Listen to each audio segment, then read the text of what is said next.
ఈ రాత్రి ఒక ఆశీర్వాదకరపు రాత్రి. గత 3 దినాల నుంచి కూడా మీ ప్రాంతానికి మరి రక్షణ సువార్త సభల్ని ఏర్పాటు చేసి ఉండగా ఈ ఆఖరి దినాన మీ అందరినీ ప్రేమపూర్వకంగా ఆహ్వానిస్తున్నాం.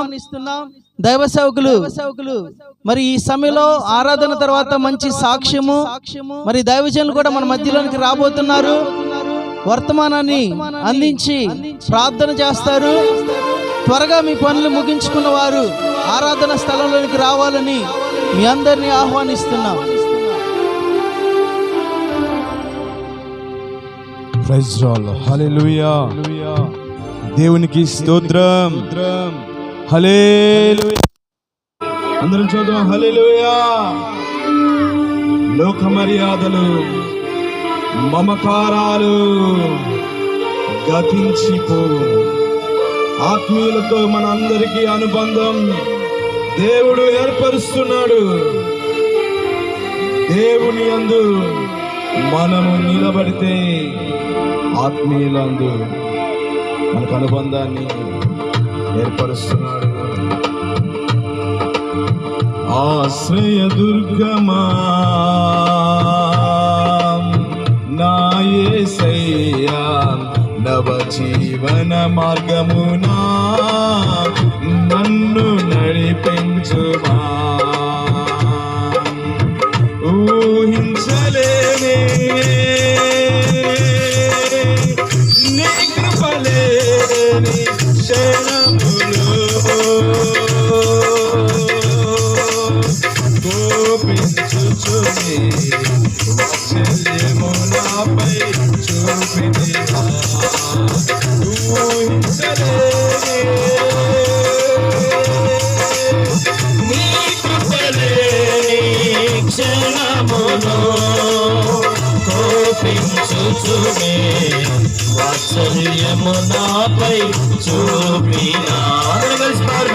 ఆశ్రయ దుర్గమా నా యేసయ్యా, నవ జీవన మార్గమునా నన్ను నడిపించుమా.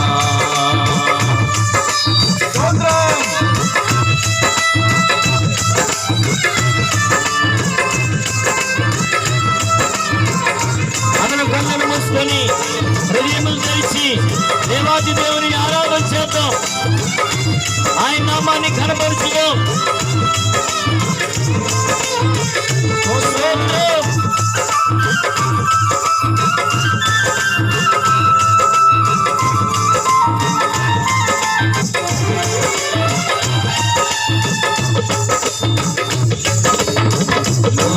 మర్యాదలు మమకారాలు గతించిపోవునే ఆత్మీయులతో అక్షయానుబంధం అనుగ్రహించితివే.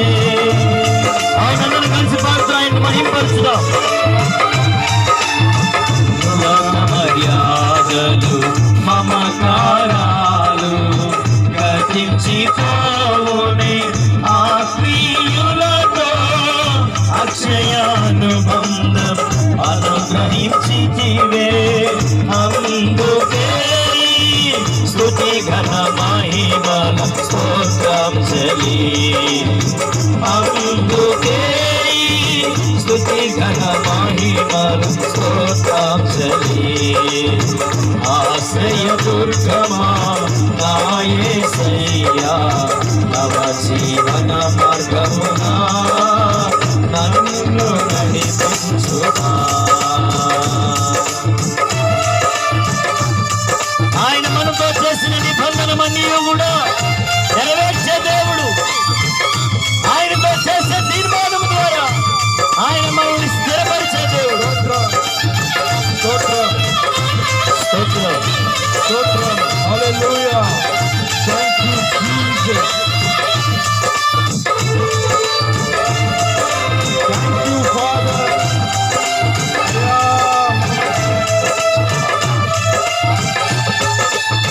నాతో నీవు చేసిన నిబంధనలన్నీయు నెరవేర్చుచుంటివే.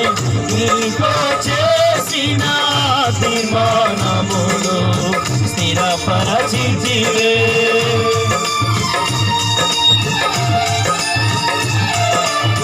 నాతో నీవు చేసిన నిబంధనలన్నీయు నెరవేర్చుచుంటివే. నీతో చేసిన తీర్మానములు స్థిరపరచితివే. అందుకే స్తుతి గణ మహిమల స్తోత్రాంజలి. అందుకే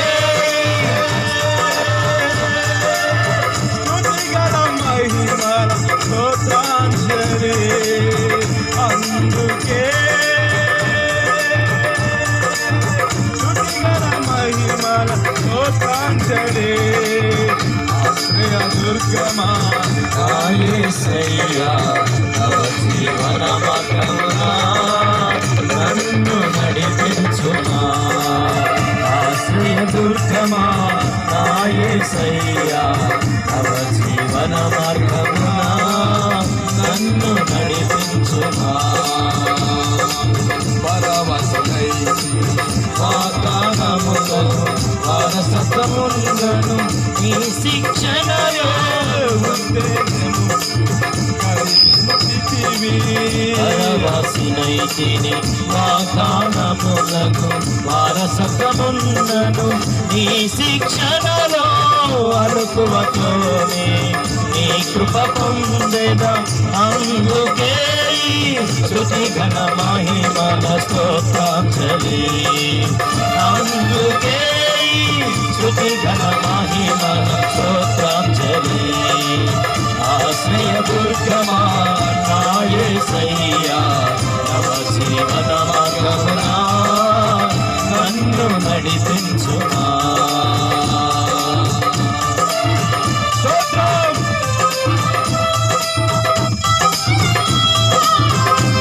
నిత్య నివాసిగా ఆయన ముఖమును చూచుచు మనమందరం పరవశించాలి. ఆ నిరీక్షణ మనలో ఉద్దేశమును కలిగించు. స్తుతిగల మహిమను యేసయ్యకే చెల్లిద్దాం. అందులో చెప్పడం కొడుతూ దేవాది దేవుని నామాన్ని మహిమపరచుదాం.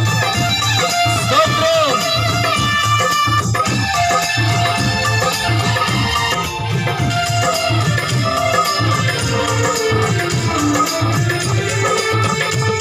నివాసినై నీ ముఖము చూచుచు పరవశించెదను. నీ నిరీక్షణయే ఉత్తేజము నాలో కలిగించుచున్నది.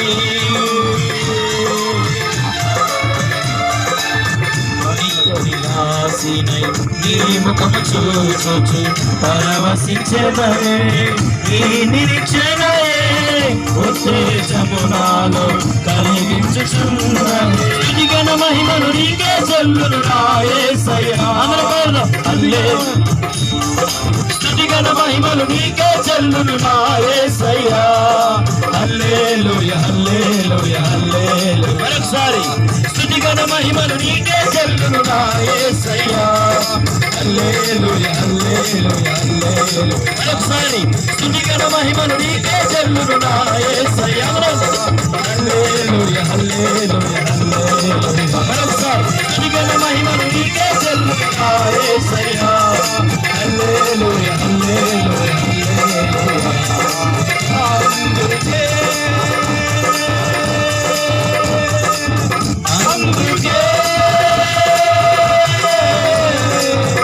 అందుకే స్తుతిగల మహిమల స్తోత్రాంజలి. స్తుతిగల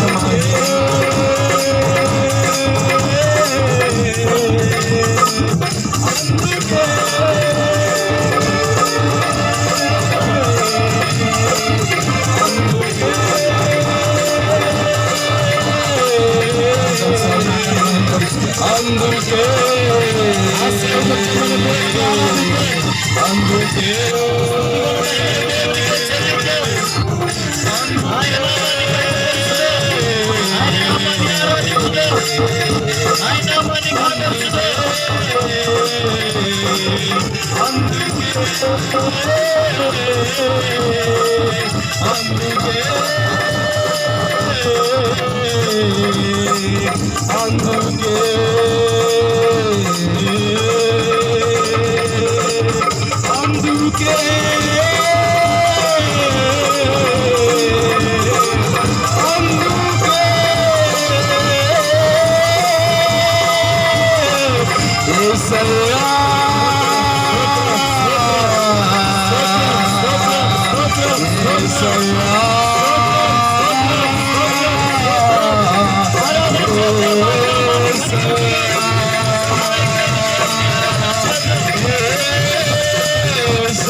పరిశుద్ధుడా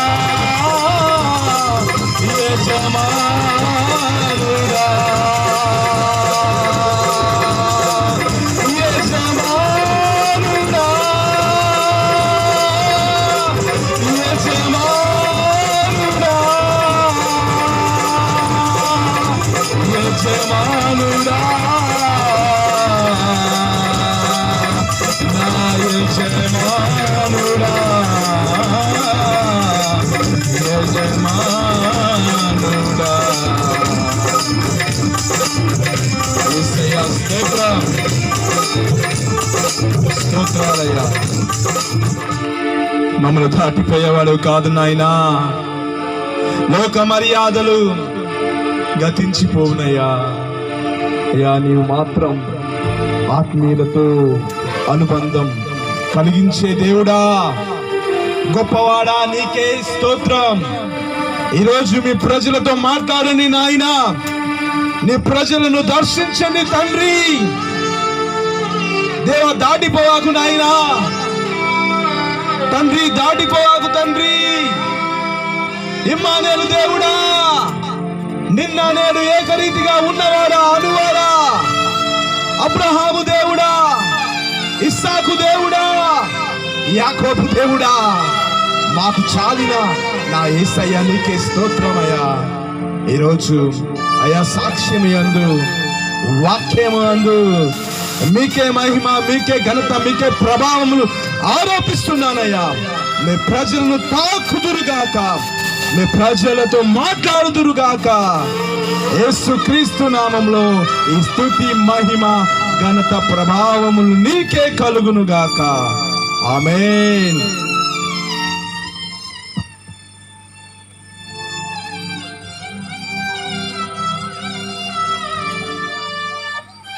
యేసు ప్రభువా, ఈ రాత్రి నీ బిడ్డలను మీ రక్తంతో తడిపినందుకు స్తోత్రములు. వారి గొంతుకును మీ రక్తంతో తడిపినందుకై స్తోత్రములు చెల్లిస్తున్నాం. బిడ్డలు హృదయపూర్వకంగా ఆరాధన చేశారయ్యా. మీరు వారు దర్శించి బలపరిచి ద్రాక్షవలతో అంటుకట్టుకోండి. రాత్రి నీ బిడ్డలు సాక్ష్యం వినబోచుండగా వారి జీవితాల్లో గొప్ప మలుపు తిప్పండి. యేసుక్రీస్తు నామములో అడిగి వేడుకొంచున్నాము తండ్రి. ఆమేన్, ఆమేన్, ఆమేన్. దయచేసి కూర్చుందాం. అందరం చక్కగా కూర్చుందాం. దేవుని వాక్యాన్ని ప్రకటించడానికి మన మధ్యలో దైవజనులు రాబోతున్నారు. దానికి ముందు క్లుప్తంగా 2 సాక్ష్యాలు ఉన్నాయి. మన మధ్యలో తమ్ముడు స్వార్థరాజు ఉన్నారు. ఆయన ముందు 10 నిమిషాలు 15 నిమిషాలు సాక్ష్యం చెప్తారు. తర్వాత మన మధ్యలో విజయ్ కుమార్ గారు ఉన్నారు. ఆయన ఒక 20-25 నిమిషాలు ఒక సాక్ష్యం చెప్పబోతున్నారు. 2 సాక్ష్యాలు మన మధ్యలోని. ఈ లోపల దైవజనులు మన మధ్యకు రాబోతున్నారు. వాక్యాన్ని మీరు వినబోతున్నారు. ఈరోజు ఒక అద్భుతమైన మలుపును దేవుడు మీ జీవితాల్లో తిప్పబోతున్నాడు. హల్లెలూయా. వచ్చిన వారు ధన్యులు. హల్లెలూయా. దేవుని సన్నిధిలో వచ్చినటువంటి వారు ధన్యులు. హల్లెలూయా. కాబట్టి దేవుని బిడ్డలారా, సమయం వృధా చేయకుండా మన మధ్యలో తమ్ముడు సువర్తరాజు ఉన్నారు. మరి కొంతసేపు దేవుని వాక్యంతో కలిపి మీకు చిన్న సాక్ష్యం వినిపించబోతున్నారు.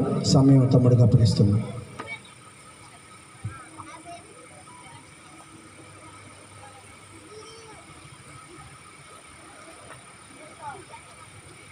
మన ప్రభువును రక్షకుడైన యేసుక్రీస్తు నామం పేరిట అందరికీ వందనాలు తెలియజేస్తున్నానండి.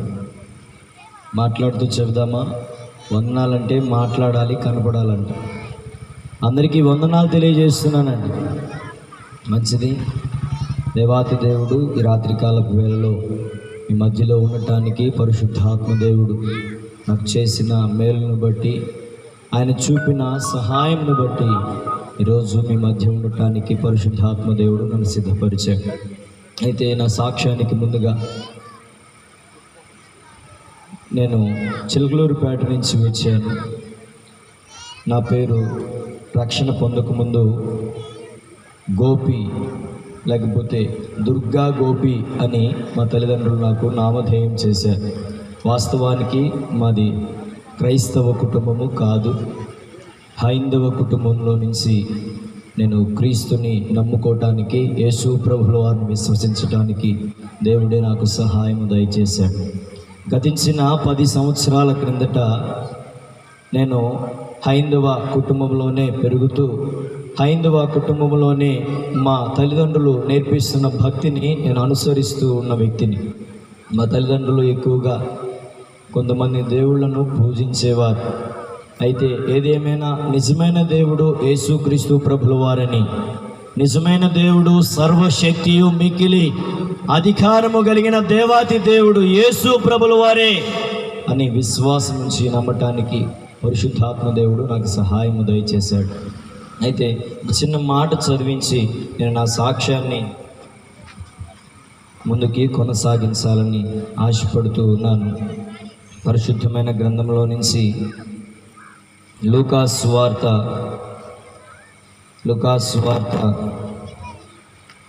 4వ అధ్యాయము,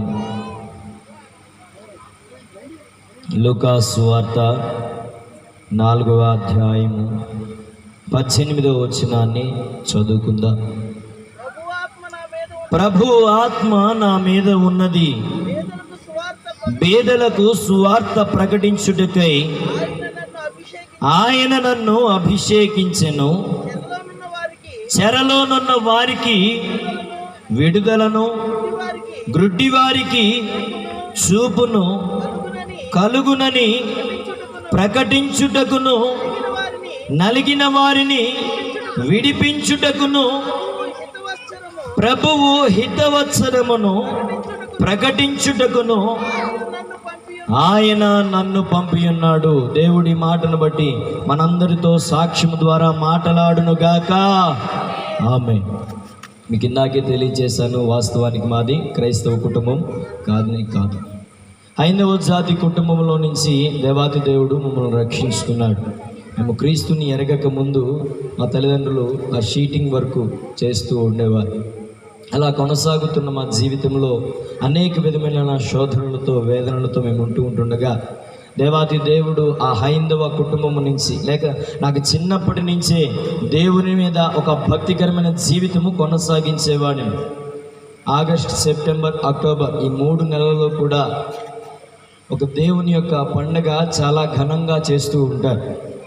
ఆ దేవుని పండుగను నేను కూడా చేస్తూ జరిగిస్తూ మా ఏరియాలో చిన్నతనంలోనే దేవాతి దేవునిని ఎరుగక ఒక అన్యజాతి దేవాతి దేవునిని నేను అంగీకరించే వ్యక్తిగా, లేక నిజమైన దేవుడిని నేను అంగీకరించని వ్యక్తిగా నా జీవితాన్ని కొనసాగిస్తూ ఉన్నాను. 2014 జనవరి 12వ తారీఖున నేను బాప్టిజం పొందడానికి దేవుడు కృప చూపాడు. ఎందుకు ఆ విషయాన్ని మీకు గుర్తు చేస్తున్నానంటే, అంతకుముందు గుడారాల పండుగలో దైవజనులు ఏసన్న గారు ప్రతి సంవత్సరము కూడా గుడారాల పండుగను తెలియచేస్తూ మాట్లాడుతూ బోధిస్తూ ఉన్న సమయంలో మా నాన్నమ్మ గారు కూడా ఆ యొక్క గుడారాల పండుగకు వెళ్ళారు. మా నాన్నమ్మ దేవుని నమ్ముకోవటానికి మా ఇంటి వెనక ఒక క్రైస్తవ కుటుంబం ఉంది. ఆ క్రైస్తవ కుటుంబంలో ఒక తల్లిగారు చూపిన మాదిరి మా నాన్నమ్మ గారిని దేవుని వైపు ఆకర్షించింది. ఆ తల్లి చూపిన ప్రేమ మా నాన్నమ్మ గారిని దేవుడి వైపు అడుగులు వేయటానికి ఆ కుటుంబము అనుకూలతగా ఉన్నది. ఏం ప్రేమ చూపించింది ఆ కుటుంబము అంటే, మా నాన్నగారు నేను చిన్న వయసులో నుంచే ఉంటున్న సమయంలో ఆయనకి ఫ్రెండ్స్ సర్కిల్ ఎక్కువగా ఉంటున్న సమయంలో అనేక మంది ఫ్రెండ్స్తో మాట్లాడుతూ పని చేస్తూ ఉంటుండగా ఒక ఫ్రెండు నక్సలైట్లో కూడా ఉద్యోగం చేస్తూ లేకపోతే సీక్రెట్గా ఆ నక్సలైట్లతో సహవాసం చేస్తున్న వ్యక్తిగా మా తండ్రి గారి ఫ్రెండు ఉన్నాడట. అయితే ఒకరోజు అనుకోకుండా ఆ నక్సలైట్ ఎవరైతే ఆ యొక్క కుటుంబంలో లేకపోతే ఆ యొక్క వారితో సహవాసం చేస్తున్న ఫ్రెండ్ ఎవరైతే ఉన్నారో మా తండ్రితో సహవాసం చేయటం ప్రారంభించాడు. నాకు ఒక 5 సంవత్సరాలు, ఒక 7 సంవత్సరాలు, 8 సంవత్సరాల వయసు, ఏదైనా ఒక 10 సంవత్సరాల వయసులో ఒక తెలిసి తెలియని జీవితాన్ని జీవిస్తున్న నేను మా తండ్రిని ఆ నక్సలైట్ ఫ్రెండ్తో ఉంటూ ఉన్నారు, వారితో సహవాసం చేస్తూ ఉన్నారని తెలియగానే మా తండ్రిని వెతకటానికి పోలీస్ వ్యాన్ కూడా, ఆ జీప్ కూడా వెంట వస్తూ ఉంది. వాస్తవానికి అక్కడ మా తండ్రి పొరపాటు ఏమీ లేదు, మా తండ్రి చేసిన పని ఏమీ లేదు. మా తండ్రి ఏమీ చేయకపోయినా సరే ఆ ఫ్రెండ్తో సహవాసం చేస్తున్నాడని, ఈయనకి కూడా ఏదైనా రిలేషన్ ఉందేమో, ఈయన కూడా వారితో కొనసాగుతున్నాడేమో, ఈయన కూడా ఆ నక్సలైట్లతో తిరుగుతున్నాడేమో అని చెప్పేసి మా తండ్రి గారిని కూడా పోలీస్ వారు వెతకటానికి వచ్చారు. తెలియదు కదా నాకు చిన్నపిల్లోని. ఆ సమయంలో ఆ చిన్నపిల్లలందరికీ ఉన్న అలవాటు ఏంటంటే, బళ్ళు వెళ్తూ ఉంటుంటే ఆ బండి వెనుక పరిగెత్తడం అలవాటు. నాకు తెలియదు పోలీస్ వ్యాన్ అని, నాకు తెలియదు ఆ వ్యాన్ మా నాన్న కోసం వచ్చిందని, నాకు తెలియదు మా నాన్నని తీసుకెళ్ళటానికే ఆ వ్యాన్ వచ్చిందని. నాకు తెలియక ఆ వ్యాన్ వెంట నేను పరిగెడుతూ ఉన్నాను. ఆ వ్యాన్ వెంట పరిగెడుతూ తిరిగి మా ఇంటి దగ్గర ఆగిపోతే, ఏంటి ఈ వ్యాన్ మా ఇంటి దగ్గర ఆగింది, ఎందుకు మా ఇంట్లో ఉన్న మా నాన్నగారి కోసం మీరు వెతుకుతూ ఉన్నారు, ఆంజనేయులు ఎక్కడున్నాడు, రండి త్వరగా అంటూ ఒక వ్యక్తి వచ్చి గట్టిగా అరుస్తూ ఉన్నాడు. నా చిన్న వయసులో ఎప్పుడు కూడా అంత భయంకరమైన స్వరాన్ని నేను వినలేదు. అంత గట్టిగా పిలిస్తే నేను ఒకసారిగా భయం పొంది పరుగున నేను ఇంట్లోకి వెళ్ళి మా నాన్నగారిని పిలిచాను. నాన్న, నిన్నెవరో పిలుస్తున్నారు నాన్న అంటే, ఎవరురా అని చెప్తే, తెలియదు నాన్న, ఎవరో కాకి బట్టలు వేసుకుని ఉన్నారు నాన్న, నిన్ను పిలుస్తున్నారు నాన్న, నాకు తెలియదు, నువ్వు త్వరగా బయటికి రా అంటే బయటకు వచ్చారు. పోలీసు వారి విధానం మనందరికీ తెలిసిందే కదండి. వారు మాట్లాడే విధానము అందరూ కాదు, కానీ కొందరు మాట్లాడే విధానం చాలా ఇబ్బందికరంగా ఉంటుంది. నువ్వు మర్యాదగా బండిలోకి వెక్కు అని అంటున్నాడు. మా నాన్న ఏదైనా క్లారిటీ ఉంటే కానీ ముందుకు వెళ్ళడు. ఎందుకు వెళ్ళాలి నాకు చెప్పండి సార్ అన్నాడు. నువ్వు చెబుతావా లేక వివరణ అంతా నీకు కావాలా అంటూ ఒక వాదోపవాదం అక్కడ జరుగుతూ ఉంటుంటే మా నాన్న వినట్లేదు. మరి ఎందుకు వెళ్ళాలో మాకు చెప్పండి, నేను ఫస్ట్ అప్పుడు జీబులోకి వస్తానంటే, నువ్వు స్టేషన్ దగ్గరికి రా, అక్కడ మాట్లాడదామంటూ ఉన్నా. అలా స్టేషన్కి తీసుకువెళ్ళిపోయాము. స్టేషన్కి తీసుకుని వెళ్ళిపోయి కోర్టు అంటూ, జైలు అంటూ ఇక్కడే రాజమండ్రిలో ఉన్న జైల్లోకి నాన్నని ట్రాన్స్ఫర్ చేశాను. 4 నెలలు 5 నెలలు నాన్న ఆ యొక్క జైల్లోనే ఉంటూ ఉన్నారు. ఎప్పుడైతే నాన్న జైలుకి వెళ్ళటానికి ప్రారంభించబడిందో, మా తాతగారు చేసిన అప్పుల వ్యాధి, మా తాతగారు వెళ్ళిపోతూ కొందరి దగ్గర అప్పు తీసుకున్నారట. ఆ అప్పు తీసుకున్న వారందరూ ఒక్కసారిగా ఇదే అవకాశము అనుకొని మా ఇంటి మీదకి వచ్చి ఇంట్లో ఉన్న సామాన్లన్నింటినీ బయటపడేసి, మీరు బయటికి వెళ్ళిపోండి, లేకపోతే అప్పు తీర్చివేయండి అని చెప్పేసి బయటపడేశారు. మా నాన్నేమో అక్కడ జైల్లో ఉన్నాడు, మేమేమో చిన్నపిల్లలు, నేను మా తమ్ముడు 2 పుత్రులుగా లేకపోతే 2 కుమారులుగా మా తల్లిదండ్రులకు ఉన్నాము. అయితే మా నాన్నగారు జైల్లో ఉన్నారు, మేమేమో బయట ఉన్నాం. ఇంటికేమో తాళం వేస్తుంది. ఆ సమయంలో ఒక వ్యక్తిని చెప్పాను కదా ఇందాక, కుటుంబం, మా ఇంటి వెనక ఉన్న క్రైస్తవ కుటుంబము, వారు చూపిన ప్రేమ, మా నాన్నమ్మ దేవుళ్ళలోకి రావటానికి దేవుడు కృప చూపాడు. చప్పట్లు కూడా మా కుటుంబం బట్టి. ఎవరు ఆ కుటుంబం అంటే తల్లిగారు వజ్రమ్మ అని పిలువబడిన ఆ కుటుంబం వారు.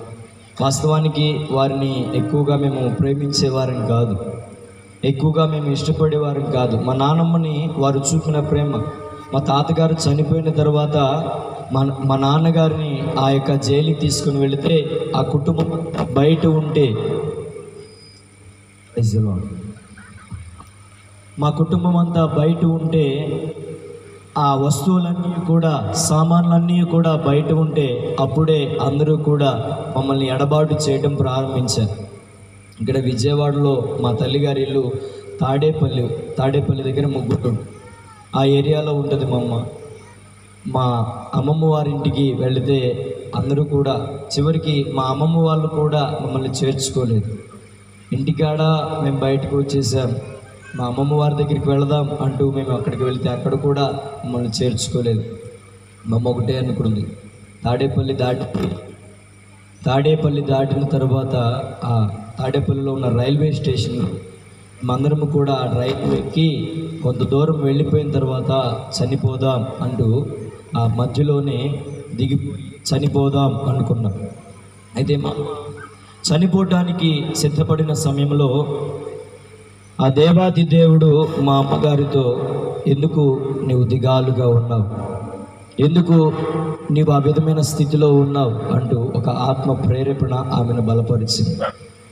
అయితే రీసెంట్గానే ఆమె ఒక సంవత్సరము లోపల ఆమె రక్షణ పొందడానికి దేవుడు కృప చూపాడు. అయితే నా సాక్ష్యం చాలా వివరణ ఉన్నది, నేను మెయిన్ పాయింట్స్ చెప్తూ ఉన్నాను, సమయం చాలా తక్కువ ఉంది కనుక.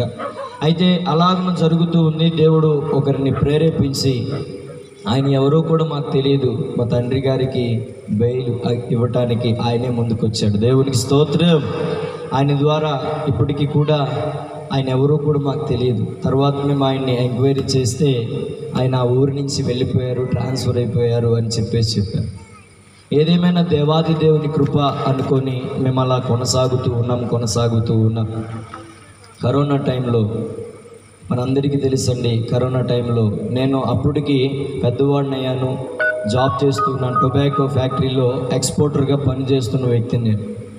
ఆ కేసెస్ డిపార్ట్మెంట్లో కేసెస్ వేరే దేశాలకు ఎక్స్పోర్ట్ చేస్తున్న సమయంలో మా బజార్లోనే ఒక వ్యక్తికి పాజిటివ్ వచ్చింది అని చెప్పేసి ఆ రెడ్ లైట్ ఆ ఏరియాగా, లేకపోతే ఆ ఏరియా మొత్తం కూడా ఆపేసి ఎవరిని కూడా బయటికి రానియకుండా ఆ ప్రాంతం, మా ఏరియాని, మా కాలనీని, లేకపోతే మా బజార్ని ఆపివేయగా నేను మా సార్ వాళ్ళతో కంప్లైంట్ పెట్టుకొని, సార్ నాకు ఒక 2 మంత్స్ నాకు ఏరియా కావాలి, నాకు 2 మంత్స్ లీవ్ కావాలి, రెడ్ జోన్ ఏరియా ఉంది మా ఏరియాలో, ఆ రెడ్ జోన్ ఏరియా నుంచి నేను బయటికి రాలేకపోతున్నాను సార్ అని చెప్పేసి లీవ్ లెటర్ పెట్టుకొని కొంతకాలంలో నేను అలాగే కొనసాగుతూ ఉన్నాను.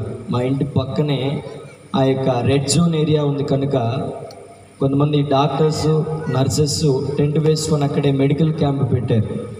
ఖాళీగా కూర్చోవటం ఎందుకని చెప్పేసి వాళ్ళ దగ్గరికి వెళ్ళి నేను కూర్చొని మాట్లాడుతూ ఉన్నాను. మాట్లాడుతూ వాళ్ళు అన్నారు, అందరూ, అయ్యా మేమందరం టెస్ట్ చేయించుకుంటున్నాము, నీవు కూడా టెస్ట్ చేయించుకో, నువ్వు మాతో పాటు ఉంటున్నావు కదా అని చెప్పారు. మాతో పాటు ఉంటున్నావు కదా, నువ్వు కూడా టెస్ట్ చేయించుకో అంటే మొహమాటంగానే నేను చేయించుకున్నామా, నాకు అలవాట్లేదు, నాకేం సిమ్టమ్స్ లేవు కదా, నేను టెస్ట్ చేయించుకోవడానికి అంగీకరించలేదు. అయితే వాళ్ళు బలవంతంగా తీసుకుని వెళ్ళి టెస్ట్ చేయించారు. అనుకోకుండా 1, 2, 3, 4 రోజు రిపోర్ట్ వచ్చింది, పాజిటివ్ స్టేజ్లో ఉన్నాం అని చెప్పేసి కరోనా పాజిటివ్ నాకు వచ్చింది. మా ఏరియాలో 2వ కేసు నాది. ఆ మాట రాగానే, ఎప్పుడైతే ఆ మాట నేను విన్నానో వెంటనే నాలో చాలా భయం కలిగింది, చాలా ఇబ్బంది కలిగిన పరిస్థితిని నేను అనుభవించాను. ఆ ఇబ్బంది కలిగిన పరిస్థితి నన్ను ఎలా ఎదుర్కొంది అంటే, నన్ను చూస్తున్న వారే, అప్పుడు దాకా నాతో ఉన్నవారే, అప్పుడు దాకా నాతో కలిసిన వారే పరిగెత్తడం ప్రారంభించారు. అప్పుడు దాకా నాతో కలిసి చేయి పట్టుకుని నడిచిన వారే ఒక్కసారిగా పరిగెత్తుకుని ప్రారంభించారు. ఆ డాక్టర్ గారు మాట్లాడుతూ, అయ్యా నువ్వు టెన్షన్ పడమాకు, ఏం కాదు అని చెప్పేసి ఆ గుంటూరుకి గవర్నమెంట్ హాస్పిటల్కి నన్ను పంపిస్తానంటే ఖాళీ లేక అని చెప్పేసి తిరిగి మా అత్తవారు క్రొత్త గృహం కట్టిస్తూ ఉంటుంటే ఆ గృహంలో నేను ఉండటానికి దేవాతి దేవుడు కృప చూపాడు. దేవునికి స్తోత్రం. గడికి చెబుదాం, దేవునికి స్తోత్రం. 18 రోజులు నేను ఆ యొక్క క్వారంటైన్లోనే ఉన్నాను. అందరికీ 14 రోజులైతే ఆ డాక్టర్ గారు నీకు సిమ్టమ్స్ లేవు కాబట్టి ఎలాగున నీకు ఆ రిపోర్టు ఎలా వచ్చిందో మాకైతే అర్థం కాలేదు. సిమ్టమ్స్ లేకుండా పాజిటివ్ రావటం అనేది చాలా కష్టతరంగా ఉంటూ ఉంది. సో నీకు ఎలాంటి ప్రాబ్లం లేదు, ఎలాంటి ఇబ్బంది లేదు, అయినా సరే ఎందుకు ఇలా వచ్చిందో మాకు అర్థం కాలేదు, ఏదేమైనా నువ్వు క్వారంటైన్లో ఉండు అని చెప్పింది. నా జీవితంలో ఆ 18 రోజుల వ్యవధిని నేను ఎప్పుడు కూడా మర్చిపోలేనండి. ఎందుకు అయ్యా అంటే ఆ 18 రోజుల్లోనే నాకు జీవితం అంతయు కూడా అర్థమైపోయిందండి. నేను ఎవరికి ఫోన్ చేసినా, ఒక రాజమండ్రిలో ఉన్న ఒక సహోదరుడికి ఫోన్ చేశాను. ఆ సహోదరుడి నాకు ఫోన్ చేసి, అన్నా మీకు పాజిటివ్ వచ్చిందంట కదన్నా అని చెప్పారు. అవునన్నా, అది ఎందు నిమిత్తం వచ్చిందో నాకు తెలియదన్నా అంటే విచిత్రమైన మాట అతడు మాట్లాడాడు. ఏంటంటే, అన్నా మీతో ఫోన్ మాట్లాడితే ఫోన్లో కరోనా వచ్చిద్దేమో, నాతో ఫోన్ మాట్లాడమాకుండా అన్న అని చెప్పేసి ఫోన్ కట్ చేశాను. ఈ మాట వినగానే మీకు నవ్వుగా ఉంది, కానీ నేను వెంటనే చాలా బాధపడ్డాను. ఏంది ప్రభువా నాకు ఇలాంటి కష్టతరమైన పరిస్థితి వచ్చింది, ఏదేమైనా నువ్వు కీడు వెనక మేలు దాచి ఉంచుతావయ్యా అనే విశ్వాసంతో ప్రతిరోజు కూడా ఆ 18 రోజులు ఎక్కువ దేవునితో గడపటానికి సిద్ధపడ్డాను. అప్పుడు దాకా నాకు స్నేహితులు ఎవరైతే ఉన్నారో అప్పుడు దాకా వారు నాతో లేరు. ఎవరూ లేకపోయినా, ఎవరూ లేని వారితో ఎవరు ఉంటారండి? యేసు ప్రభులు వారు ఉంటారని ఆయన వాగ్దానం ఇచ్చారు. ఈ లోకంలో తల్లి మరిచిన, తండ్రి విడిచిన, లోకంలో ఉన్న లోకాశలే లేకపోతే లోకమునకు వేరే ఉన్నా సరే ఎవరు మనల్ని విడిచినా విడువనాయి, దేవాతి దేవుడు మనతో ఉన్నాడు. ఆయనే నజరేయుడైన యేసుక్రీస్తు ప్రభులు వారు. లోక మర్యాదలు మనల్ని విడిచిపెట్టొచ్చేమో, లోకపు వారు మనల్ని విడిచిపెట్టొచ్చేమో, ఆశ్రయదుర్గమైన దేవుడు మనకు తోడుగా ఉంటాడు. ఆ దేవాతి దేవుడు నాకు తోడుగా ఉంటూ మాట్లాడుతూ ఆ 18 రోజు నేను బయటికి రావటానికి దేవాతి దేవుడు కృప చూపాడు. అలాగను కొనసాగుతున్న జీవితంలో మళ్ళీ రిపోర్ట్ కోసం మళ్ళీ టెస్ట్ చేయించుకున్నాను, నెగిటివ్ కోసం వస్తుందేమో అని చెప్పేసి. టెస్ట్ కోసం వెళుతూ ఉంటున్న సమయంలోనే నాలో తెలియని భయం, తెలియని ఆవేదన, తెలియని దుఃఖకరమైన జీవితం నాలోకి వస్తుంది. నేను లోపలికి వెళ్ళటానికి అడుగు లోపలికి కూడా వేయలేకపోయాను. నాకు భయం వేసింది. ఎందుకు అంటే ఆ రిపోర్టును బట్టి నేను చనిపోతానని నేను భయపడలేదు, కానీ ఆ పాజిటివ్ రిపోర్ట్ రావటం ద్వారా నా కుటుంబము, నేను ఎదుర్కొన్న శోధనలను బట్టి నాకు చాలా భయం వేసింది. దేవుడైతే వాగ్దానం చేశాడు, నా నిబంధన నీతో స్థిరపరుస్తానని చెప్పాడు. దేవునికి స్తోత్రం. అందుకే ఆరాధనలో ఇందాక ఆ మాట పలకటానికి దేవుడు కృప చూపాడు. నాతో చేసిన నిబంధన ఆయన స్థిరపరిచాడు. నేను ఆయనతో చేశాను ఒక తీర్మానం, ప్రభువా నాలో ఊపిరినంత వరకు నీకోసం నేను బ్రతుకుతానయ్యా, నువ్వు నాకు సహాయం చేయవా అంటూ నేను ఒక మాట పలికాను. దేవాతి దేవుడు అనేక శ్రమల నుంచి, అనేక శోధనల నుంచి నన్ను బలపరుస్తూ, నన్ను ఘనపరుస్తూ, నన్ను ఆ బలహీనతల నుంచి కూడా నన్ను బలపరిచే దేవుడుగా దేవాతి దేవుడు నాకు తోడుగా ఉన్నాడు. అయితే నా ఆఖరిలో చెప్పే ఒక మాట ఏంటో తెలుసా? నా జీవిత సాక్ష్యం అంతయు కూడా చెప్పడానికి సమయం లేదు. అయితే ఒక 2 విషయాలను మీకు చెప్పాను. నా ప్రారంభ దశలో నా తండ్రిని ఎలాగ దేవుడు రక్షించాడు, నేను పెద్ద అయిన తర్వాత, రక్షణ పొందిన తర్వాత దేవుడు నా జీవితంలో కరోనా టైంలో ఏ విధముగా ఆయన కార్యము చేశాడనే 2 విషయాలు చెప్పాను. దేవుడు నా జీవితంలో గొప్ప కార్యం చేశాడు. ఈ క్షణంలో నేను బ్రతికి ఉన్నానంటే అది ఆయన ఇచ్చిన కృప. దేవునికి స్తోత్రం. ఆయన నా జీవితంలో చేసిన మేలు నీ జీవితంలో చేయడా? ఆయన నా జీవితంలో ఆశతో ఎదురు చూస్తున్న నా జీవితాన్ని తృప్తిమయంగా మార్చాడు. మరి నా జీవితాన్ని మార్చిన దేవుడు నీ జీవితాన్ని మార్చదా? నీవు నేను ఉండవలసిన ఒకే ఒక మాట ఏంటో తెలుసా? ప్రభువా నేను నీ కొరకు బ్రతుకుతానయ్యా అని ఒక మాట పలికితే చాలు. మనలో ఎన్ని శ్రమలు ఉన్నా, ఎన్ని ఇబ్బందులు ఉన్నా, మన పని మనం చేసుకుంటూ కూడా దేవునితో బ్రతకటానికి, దేవుని కొరకు బ్రతకటానికి సిద్ధపడితే ఆయనే మార్గములను సరళము చేస్తాడండి. ఈ చిన్న సాక్ష్యాన్ని దేవుడు దీవించి ఆశీర్వదించునుగాక. అందరికీ వందనాలు. చక్కని సాక్ష్యం వినిపించిన తమ్ముడికి హృదయపూర్వకమైన వందనాలు తెలియజేస్తున్నాం. మీకు సమీపించినా కూడా మీరు 2-3 గంటల సాక్ష్యం చెప్పొచ్చు, కానీ చాలా క్లుప్తంగా తమ్ముడు తన జీవితంలో జరిగినటువంటి సందర్భాన్ని తెలియజేశారు. కాబట్టి మన మధ్యలో ఇంకొక చిన్న సాక్ష్యం ఉంది. ఆ సాక్ష్యం మరి విజయ్ కుమార్ గారు అని మన మధ్యలో ఉన్నారు. మరి ఆ సమయాన్ని ఆయనకి అప్పగిస్తున్నాం.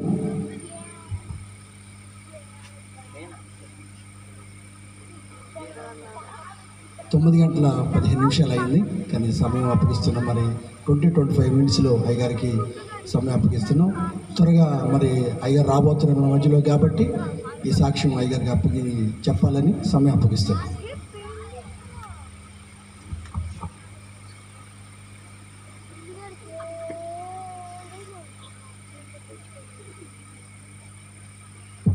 ప్రైజ్ ది లార్డ్, హల్లెలూయా. దేవుని నామానికి మహిమ కలుగును గాక, ఆమేన్.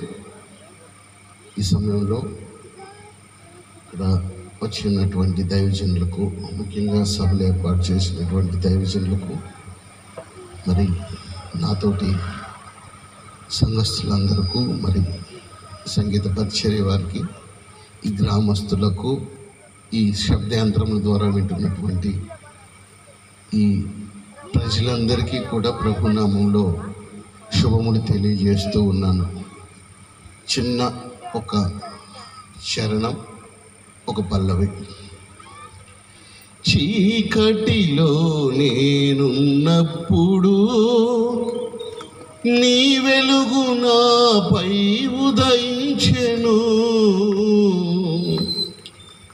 చీకటిలో నేనున్నప్పుడు నీ వెలుగు నాపై ఉదయించెను.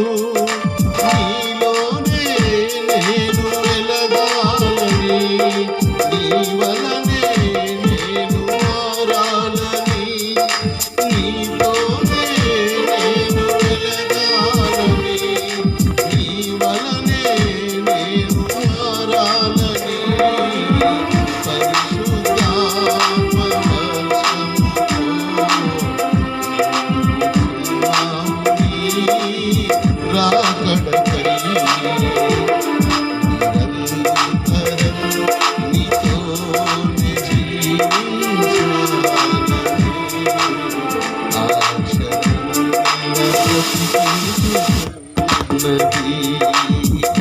నా ప్రాణేశ్వరా యేసయ్యా, నా సర్వస్వమా యేసయ్యా, నీతోనే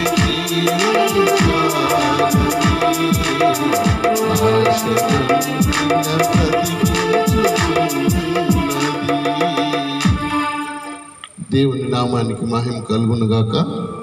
ఇందాక సహోదరులు చెప్పినటువంటి సాక్ష్యంలో ఒక ఐందవ కుటుంబం నుంచి దేవుడు తన మహిమను వెల్లడిపరుచుకున్నాడు.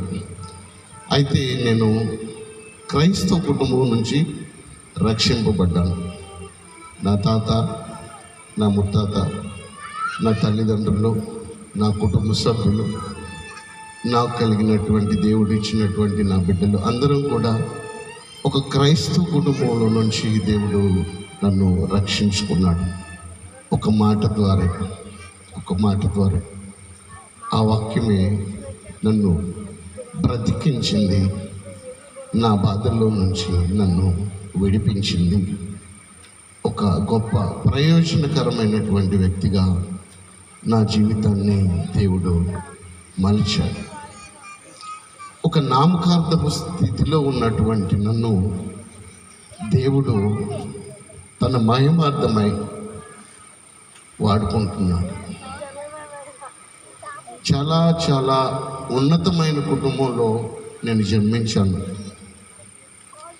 నా తల్లిదండ్రులు నన్ను ఎంతో అల్లారుముద్దుగా పెంచుకున్నారు. గుంటూరు జిల్లా తాడేపల్లి మండలం పినుమాక గ్రామం, 8 మంది సంతానం. సుమారుగా ఒక 48, 50, 46 సంవత్సరాల వయసులో మా తల్లిదండ్రులకు నేను జన్మించి ఉన్నాను. అందరికన్నా చిన్నవాడిని. మా నాన్న వచ్చి తాడేపల్లిలోని ఏడి ఫ్యారీ కంపెనీ అని ఒక కెమికల్ ఫ్యాక్టరీలో ఒక చిన్న ఉద్యోగి. మా అమ్మగారు కూడా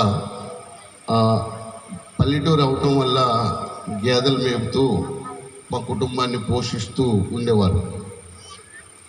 మా నాన్నకి సుమారుగా 8,000 9,000 1980 సంవత్సరంలోనే ఆయన ఓటీలు చేస్తూ కుటుంబాన్ని పోషిస్తూ ఉండేవారు. మా అమ్మగారు గేదెలు అవి మేపుతూ కుటుంబాన్ని పోషిస్తూ ఉండేవారు. మా నాన్న పేరు రాజారావు, మా అమ్మ పేరు మరియమ్మ. మరియమ్మ, నీ అంతటి వాళ్ళు ఈ ఊర్లో ఎవరు లేరంటే ఇంట్లోది మొత్తం తీసి వాళ్ళకి పెట్టేది. అంత జాలిగుణం.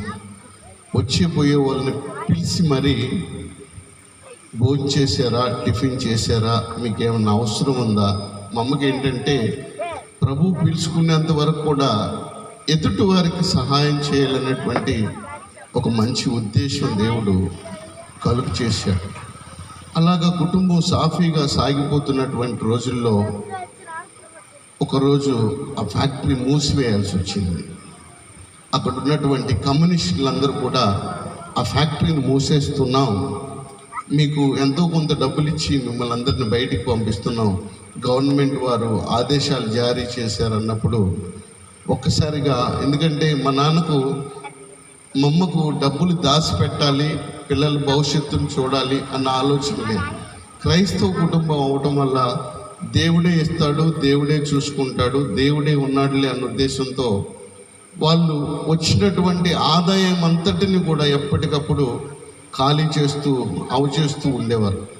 మా నాన్న దిగిపోయినప్పుడు కూడా సుమారుగా ఒక పట్టుమని 10,000 కూడా లేవు. గౌరవంగా గొప్పగా బ్రతికినటువంటి కుటుంబం. మా పెద్దన్నయ్య, మా సిస్టర్స్ అందరూ ఒకరి తర్వాత ఒకరు వారికి వివాహం చేసి వారికి ఇళ్ళకి పంపించిన తర్వాత మా పెద్దన్నయ్య ఉంటే కుటుంబాన్ని పట్టించుకునేవాడు. నేను సుమారుగా నా 4-5 సంవత్సరాల వయసులో మా పెద్దన్నయ్య వివాహం జరిగిందంట. నాకు అప్పుడు అంతగా గుర్తు లేదు. ఆయన వివాహం చేసుకుని ఆయన వెళ్ళిపోయాడు. మా సిస్టర్స్ పెళ్ళి అయిపోయింది. మా చిన్నన్నయ్య నాకు ముందున్నాడు. ఆయన వివాహం కూడా జరిగేటప్పటికీ సుమారుగా నాకు 23-24 సంవత్సరాల వయసు. ఆయన వివాహం కూడా అయిపోయింది. డబ్బులు రూపాయలు లేవు. కఠినమైన పరిస్థితి. వివాహం చేస్తే 50-60 వేలు అప్పయింది. ఉన్నటువంటి 4 గేదెలు అమ్మేసిన అప్పు తీరలా. మా నాన్నగారికి ఆదాయం లేదు. మా అమ్మగారికి వృద్ధాప్యంలోకి వెళ్ళిపోయారు. నేను చదువుకున్నది పాలిటెక్నిక్ అయినా విజయవాడ నుంచి ఖమ్మంకి డైలీ ట్రైన్లో ప్రయాణం చేసేవాడిని. కుటుంబ పరిస్థితులను బట్టి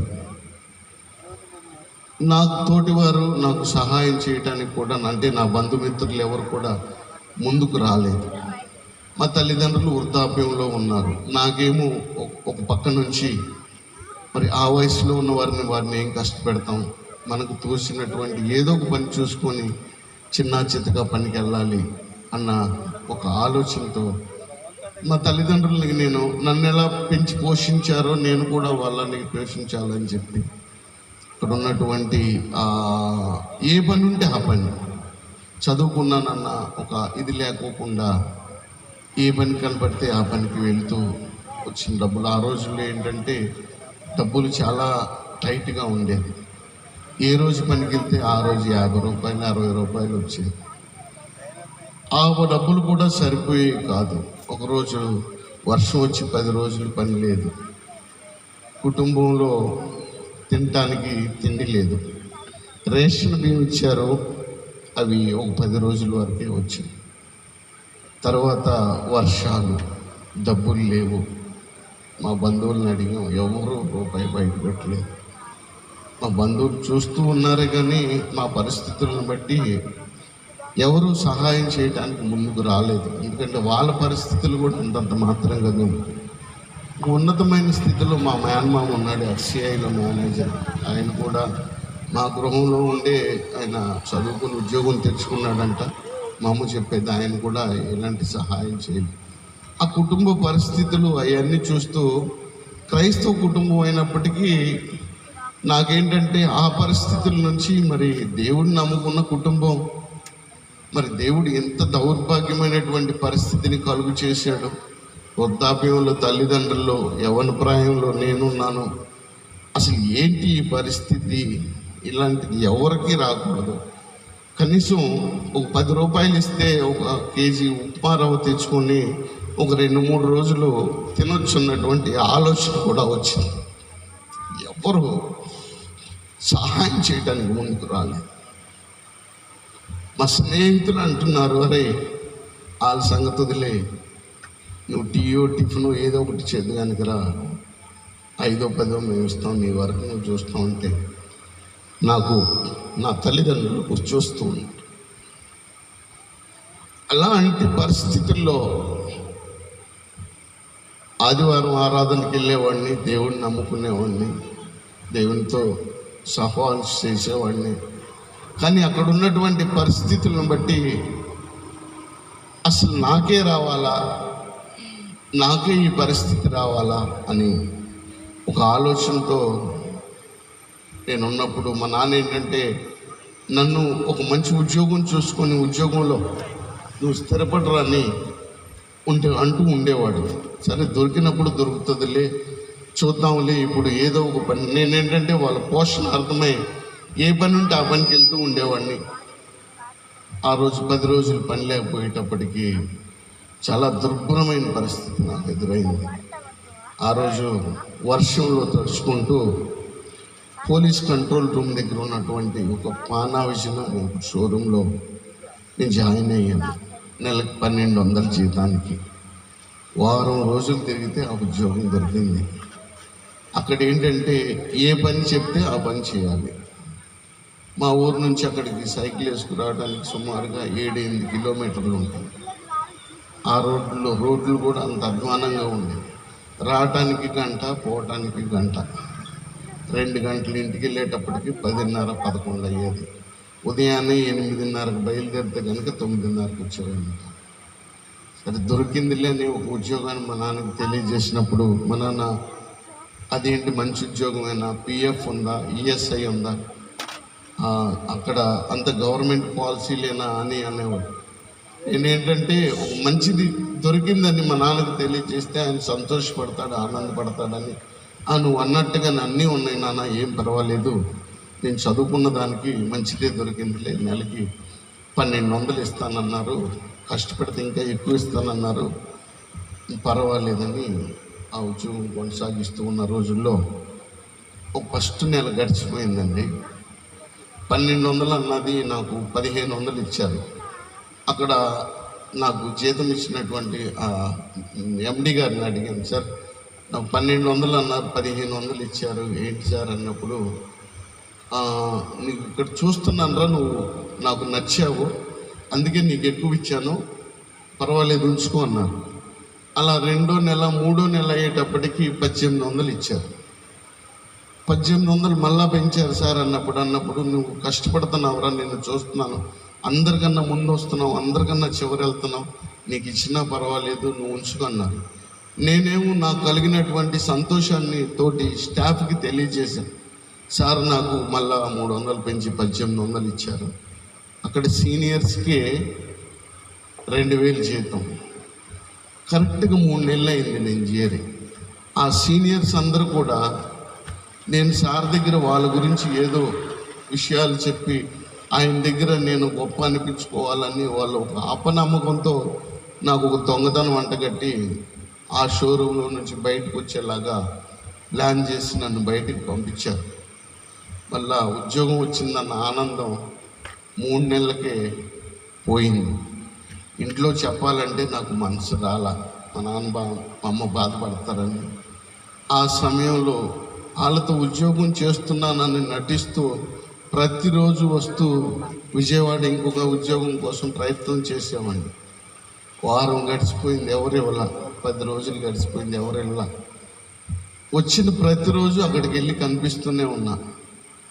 నా ఎందుకు దయ ఉంచండి సార్, నాకెవరెవరు మీరంటే నాకు తెలుసు కాబట్టి అంటే ఇది కాళ్ళ ఎల్లబడితే మళ్ళా 1200 ఇస్తాము, నీకు అదే జీతం, మళ్ళా నువ్వు వచ్చేటప్పుడు పోయేటప్పుడు నేను చెక్ చేస్తారు అని.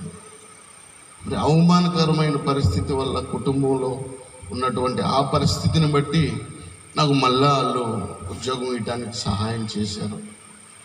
అలా 10 రోజులు 15 రోజులు అయిపోయిన తర్వాత ఒక కంపెనీ వారు నన్ను చూసి ఒక వర్క్ చేస్తుంటే ఆ వర్క్ నచ్చి నాతో మాట్లాడారు. ఏమండి, మాది ఫిలిప్స్ కంపెనీ, మీ వర్క్ మాకు నచ్చింది, మీకు మా కంపెనీలో ఉద్యోగం ఇస్తాం, మంచి శాలరీ ఇస్తాం, మంచి పొజిషన్ ఇస్తాం, మా కంపెనీలోకి వస్తారా అని అన్నారు.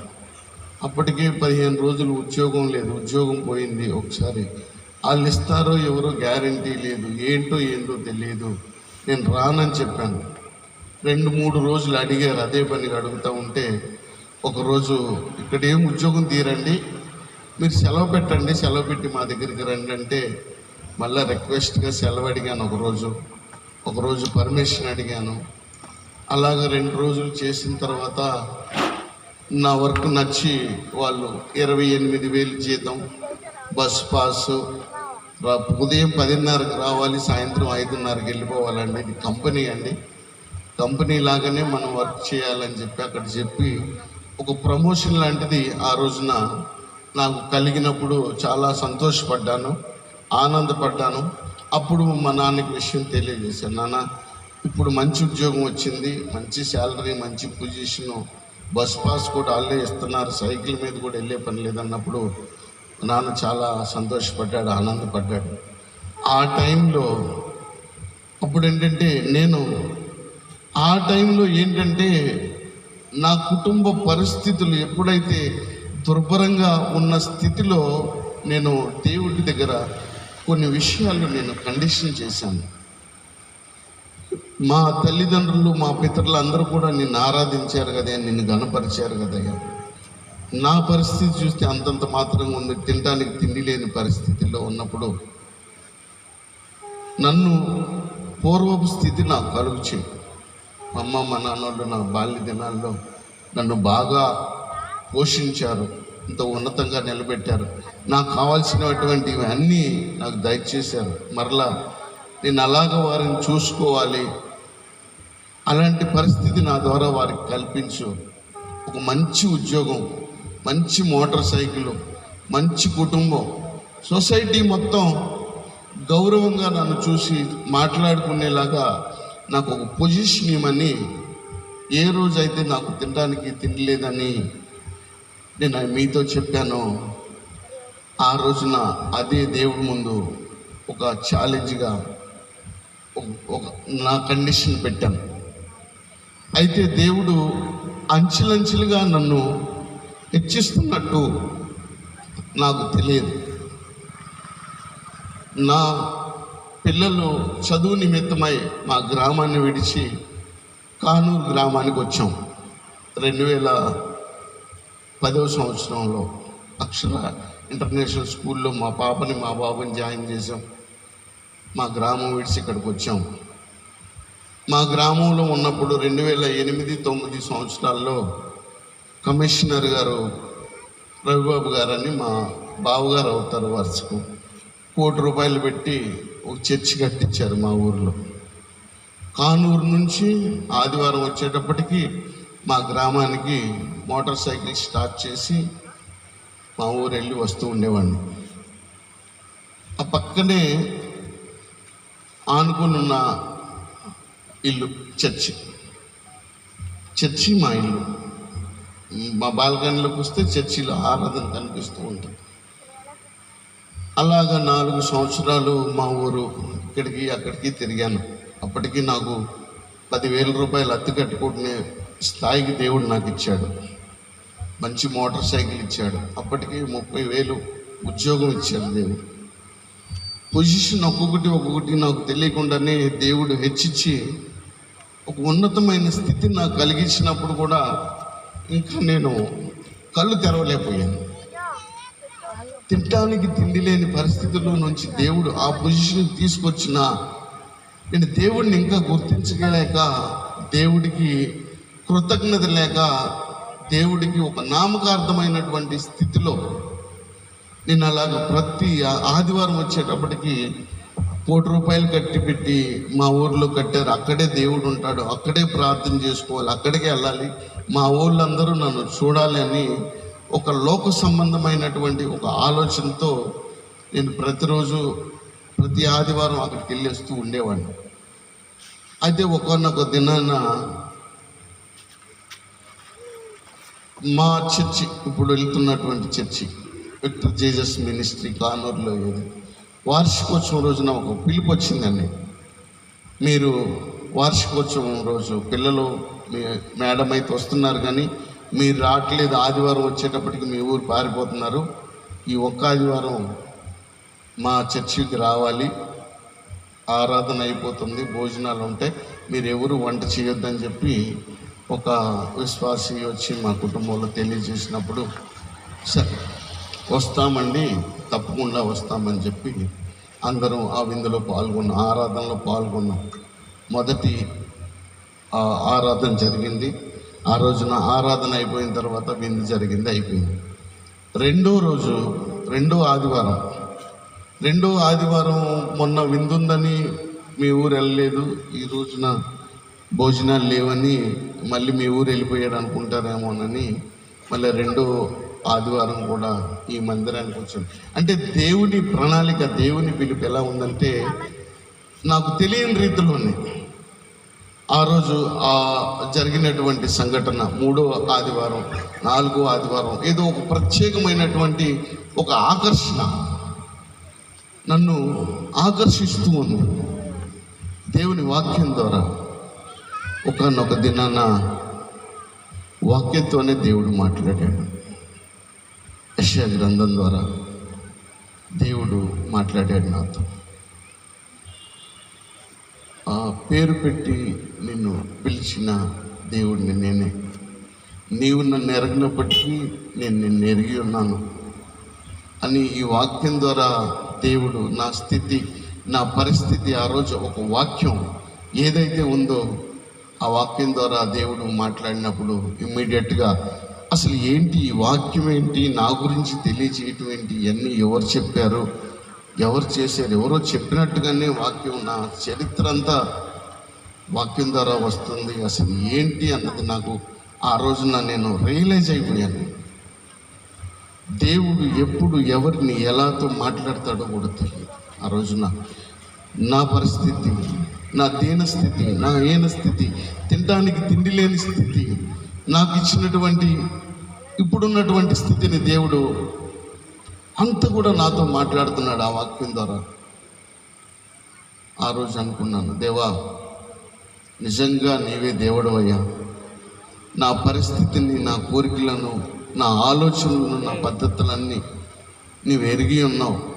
నేను ఏదైతే నీ పాదాల చెంత నేను అడిగానో అవన్నీ నాకు సమృద్ధిగా దయచేసావు. ఇప్పటికీ నేను నామకార్థ స్థితిలో ఉండి హృదయపూర్వకంగా నిన్ను స్తుతించలేకపోయాను, నిన్ను గణపరచలేకపోయాను, నేను ఈ విషయం తెలుసుకోలేకపోయానని ఆ రోజున రియలైజ్ అయ్యి బాప్తిస్మం లేని నాకు దేవుడు తన యొక్క అమూల్యమైన రక్షణను దేవుడు నాకు అనుగ్రహించాడు. ఎందుకంటే అప్పటి వరకు ఒక నామకార్థ స్థితి, ఎక్కడికి వెళ్ళి చర్చికి వెళ్తేనే దేవుడు ఉంటాడు, బయటకు వస్తే మన ఇష్టం, సినిమాలు చూడొచ్చు, మనం ఏది కావాలంటే అది చేయొచ్చు, మన వాళ్ళు ఎవరు లేరు కదా, ఎవరు చూడరు కదా, కనీసం దేవుడు చూస్తున్నాడు, దేవుడు మనలో ఉన్నాడు అన్నటువంటి ఒక ఆలోచన కూడా లేకోకుండా అలాంటి పరిస్థితుల్లో నేను అలా జీవించాను. ఎప్పుడైతే ఆ రక్షణ నాకు వచ్చిందో, ఆ రక్షణ పొందుకున్నానో, నిజమైన ప్రయాణం ఆ రోజు మొదలైందండి దేవునితో. దేవుని బిడ్డలారా, ఈ రోజున మరి చెప్పాలంటే దేవుడు ఎంతగా ఆశీర్వదించాడంటే ఒక ఉన్నతమైన స్థితిని నాకు అనుగ్రహించాడు. నా మొట్టమొదటి రక్షణలో నేను పొందుకున్నటువంటి రక్షణ సాక్ష్యం, ఒక సందర్భంలో 30,000 అప్పు చేశాను ఒకళ్ళ దగ్గర. అప్పు తీరవాలంటే నా దగ్గర రూపాయి లేదు. రక్షణ పొందుకున్న తర్వాత పాస్టర్ గారు చెప్తున్నారు, ఒకరిని చేసి అడగకూడదు, దేవుడిని అడగాలి, దేవుడు అడిగితే సమృద్ధిగా ఇస్తాడని. నా దగ్గర ఆదాయం ఖర్చు సమానంగా ఉంటుంది, మిగిలే డబ్బులు లేవు. ఒకనొక దినాన ప్రార్థన చేసాం, మరి పాస్టర్ గారి ద్వారా దేవుడు మాట్లాడుతున్నాడు, అడగండి మీకు ఏదైనా ఇస్తారు, అడగండి ఇస్తారు. ఆ 30,000 అప్పు తీరవాలి, 3 నెలలు టైం పెట్టాం, 2 నెలలు అయిపోయింది, 3వ నెల కూడా అయిపోవచ్చు. అప్పు తీరకపోతే మాట పోతుంది. ఏం చేయాలి? ప్రార్థన చేయాలి. మొదటి రోజు చేశానండి, 2వ రోజు చేశాను ఉదయకాల ప్రార్థన, 3వ రోజు కూడా అయ్యా నా వల్ల కావట్లేదు, నువ్వే, నా పరువు పోయినా, నా గౌరవం పోయినా, నా మర్యాద పోయినా, ఏదైనా నీదే బాధ్యత, నాకేం సంబంధం లేదు, నాకేం చేస్తావో తెలియదు, నాకు ఇవ్వాలన్నప్పుడు నేను నా సేవింగ్ బ్యాంకులో నుంచి ఫోన్ వచ్చింది, 48,000 గవర్నమెంట్ వాళ్ళు మీ అకౌంట్లో డబ్బులు వేసారని. 3వ రోజు సాయంత్రం 5:30కి ఫోన్ వచ్చింది. ఎందుకు వచ్చిందంటే బ్యాంక్ రండి మాట్లాడుతున్నాం, ఇప్పుడు మేము కట్టేసి వెళ్ళిపోతున్నాం అని చెప్పారు. బ్యాంక్ వెళ్తే గవర్నమెంట్ వాళ్ళు 48,000 డబ్బులు వేశారు. మొట్టమొదటిగా నా రక్షణ సాక్ష్యం నా జీవితంలో. ఆ రోజు ప్రయాణం, ఆ రక్షణతో ప్రయాణం చెప్పాలంటే నాకు ఊహలకు అందట్లేదు. ఒక ఉన్నతమైన స్థితి దేవుడు, అలాంటివి ఎన్నెన్నో దేవుడు అంతగా దీవించాడు, అంతగా ఆశీర్వదించాడు. నామకార్థపు స్థితిలో నుంచి వాస్తవ స్థితిలోకి వచ్చినప్పుడు దేవుడు ఎంత గణపరిచాడంటే ఎంత గణపరిచాడంటే అంతగా గణపరిచాడు. ఈ రోజున ఒక మంచి వ్యాపారం చేయడానికి దేవుడు తన కృపను చూపాడు. సుమారుగా వ్యాపారం మొదలుపెట్టిన తర్వాత 3వ సంవత్సరం జరుగుతూ ఉంది. మొదటి సంవత్సరంలో 3.5 కోట్లు టర్నోవర్ చేశాను. 2వ సంవత్సరంలో 6 కోట్లు టర్నోవర్ చేయడానికి దేవుడు కృప చూపారు. 3వ సంవత్సరంలో సుమారుగా 9 కోట్ల వరకు వ్యాపారం చేయడానికి దేవుడు తన మహిమ కృప చూపారు. తినడానికి తిండి లేని పరిస్థితుల్లో నుంచి దేవుడు ఆయన పిల్లల్ని ఎప్పుడు సిద్ధపరిచేవాడు కాదు. ఒక ఉన్నతమైన స్థితి, ఒక ఉన్నతమైన పరిస్థితి. ఏది అడిగినా దేవుడిని అడగాలి, దేవుడితో సంబంధం కలిగి ఉండాలి. ఇందాక సహోదరు చెప్పారు సాక్ష్యం, వారి ఇంటి వెనకాల వాళ్ళ మామగారు క్రైస్తవ కుటుంబం, వాళ్ళని బట్టి తన కుటుంబం రక్షింపబడింది. ప్రియమైన దేవుని సంగమం, మనం ఒక మాదిరిగా ఉండాలి లోకంలో. ఒక క్రైస్తవుడు అంటే ఒక ఆషిమాషి వ్యక్తి కాదు. ఒక వ్యక్తి ద్వారా అనేకులు దేవుని సన్నిధికి నడిపించబడాలి. మన సాక్ష్యం అనేకులకు మార్గదర్శకం కావాలి. మన సాక్ష్యం ద్వారా అనేక మంది దేవుని వైపు ఆకర్షించబడాలి. మన ప్రవర్తన, మన పద్ధతి, మన మాట, మన ఆలోచన, మన హృదయాంతరంగం దేవునికి అంగీకారంగా ఉంటాయి. మన మధ్య జీవించేటువంటి మనవారి మధ్య కూడా దేవుడు గణపరచబడాలి మన ద్వారా. ఇది నా జీవితంలో జరిగింది. ఈ స్థితికి దేవుడు నన్ను ఎలా నడిపించాడో నాకే అర్థం కావట్లేదు. ఉప్మా తినడానికి 10 రూపాయల కోసం సహాయం చేయలేదు, వెనకాల రూపాయి లేదు. మరి ఎంతగానో మరి తన యొక్క అమూల్యమైన కృపను నిజముగా నమ్మిన తర్వాత, నిజముగా దేవునికి మొరపెట్టిన తర్వాత, నిజముగా దేవుడిని అడిగిన తర్వాత నా స్థితి, నా పరిస్థితి, నా గతి అన్ని దేవుడు మార్చాడు. ఈ లోకంలో అడిగితేనే దేవుడు నాకు ఇన్ని దయచేశాడు కదా. మన యొక్క ప్రయాణం ఎటువైపు? ఖచ్చితంగా ఆయన రాకడ సమయం ఇప్పుడే ఈ సమయంలోనే మరి వస్తే ఖచ్చితంగా దేవుని రాజ్యంలో ఉండగలమా? నిత్య జీవంలో ఉండగలమా? అది ఒకసారి మనం ఆలోచించుకోవాలి. నా మట్టుకైతే నేను ఖచ్చితంగా చెప్పగలను, ఈ సమయంలోనే ఈ లోకయాత్ర ముగిస్తే ఖచ్చితంగా దేవుని రాజ్యంలో నేను ఉండగలనని ఆయనకు సాక్షిగా నేను చెప్పగలను. అలాంటి విశ్వాసంలో మనందరినీ దేవుడు నడిపించాలని నేను కోరుకుంటున్నాను. ఇచ్చిన సాక్ష్యాన్ని దేవుడు దీవించును గాక. ఆమేన్. హల్లెలూయా. రెండు చేతులు ఎత్తి హల్లెలూయా చెప్పండి. హల్లెలూయా. చక్కని సాక్ష్యం వినిపించిన విజయ్ కుమార్ గారికి హృదయపూర్వకమైన వందనాలు. మరి మన మధ్యలో అభిషక్తులు దైవజనులు సురేష్ కుమార్ గారు ఉన్నారు. వాక్య పరిచయం చేయవలసిందిగా మరి సమయం అప్పగిస్తున్నాం. దానికి ముందు చిన్న ప్రార్థన చేస్తారు.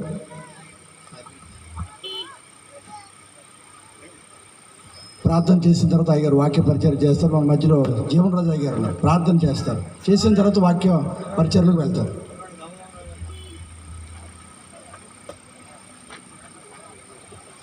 చిన్న ప్రార్థన చేసుకుందాం. అందరం కళ్ళు మూసుకొని ప్రార్థన. మహాగణుడా, సర్వశక్తి వెలిగిన తండ్రి, నీకు స్తోత్రం. ఈ ప్రాంతాన్ని, ప్రాంత ప్రజలను ప్రేమించి మీరు సిద్ధపరిచిన ఈ సభలను బట్టి నీకు స్తోత్రమయ్యా. ఈ ఆఖరి కూడిక అద్భుతంగా సాక్ష్యాల ద్వారా మీ నామాన్ని మహిమకరంగా జరిగించినందుకు నీకు స్తోత్రం. ప్రతి ఒక్కరినైనా నీ మీద ఆధారపడి మా బ్రతుకు కాలమంతా నీకు నమ్మకంగా భూమి మీద జీవిస్తూ నాయన పర సంబంధమైన ఆశీర్వాదాలకు వారసుడిగా నీ ప్రజలను తండ్రి నడిపించండి. ఈ వాక్య సాక్ష్యాలు విన్న ప్రతి బిడ్డనైనా గ్రహించే కృపను దయచేయండి. వారి మీద నీ ఆత్మను కుమ్మరించండి. యేసు నామములో ప్రభువా, నీ సన్నిధి నీ బిడ్డలను ఆవరించునుగాక. గ్రహింపు ఆత్మ ప్రతి ఒక్కరికి కలుగునుగాక. యేసు నామములో ప్రభువా, ఇప్పుడే అద్భుతం జరుగునుగాక. నీ ప్రజలకు విడుదల కలుగునుగాక. ప్రతి కాడి యేసు నామములు విరగొడుతున్నాను తండ్రి. ప్రతి బంధకాలు యేసు నామములు తెప్పబడునుగాక. ప్రతి అపవాది యొక్క ఆలోచనలన్నీ చెదరగొడుతున్నాం ప్రభు. నీ రాజ్యం విస్తరించునుగాక.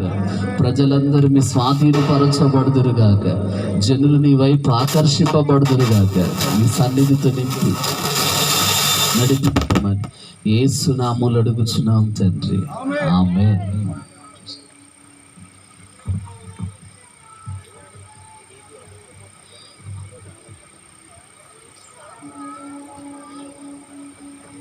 దేవుని మహాపరిశుద్ధమైన ఘనమైన ఉన్నతమైన శ్రేష్టమైన నామానికి ఘనత మహిమ కీర్తి ప్రభావాలు ఆరోపిస్తున్నాను. నన్ను ప్రేమతో ఆహ్వానించిన దేవుని సేవకులకి, అలాగే వేదిక పక్కన ఉన్న దైవ సేవకులకి, సాక్ష్యం ఇచ్చిన సహోదరుడికి, చేరువచ్చిన మీ అందరికీ నా హృదయపూర్వక ధన్యవాదాలు యేసుక్రీస్తు నామములో తెలియజేస్తున్నాను. నిజంగా ఈరోజు మంచి సాక్ష్యాలు మీరు విన్నారు. దేవుడు ఎంత గొప్పవాడు, దేవుడు ఏం చేయగలడు, దేవుడి మాట నమ్మితే, హృదయపూర్వకంగా ప్రార్థన చేస్తే, దేవుడు ఆజ్ఞలు కైకుంటే ఎంత ఉన్నత స్థాయికి దేవుడు తీసుకెళ్ళగలడు అనేది ఇప్పుడు విజయ్ కుమార్ గారి ద్వారా ఇంత ముందు కూడా మరొక సాక్ష్యం ఏదైతే వెళ్ళలేదు కానీ మీరు విన్నారు. దేవుడు సర్వశక్తి గలవాడు. దేవుడు ఈ లోకానికి ఎందుకు వచ్చాడు? మనల్ని బ్రతికించడానికి వచ్చాడు.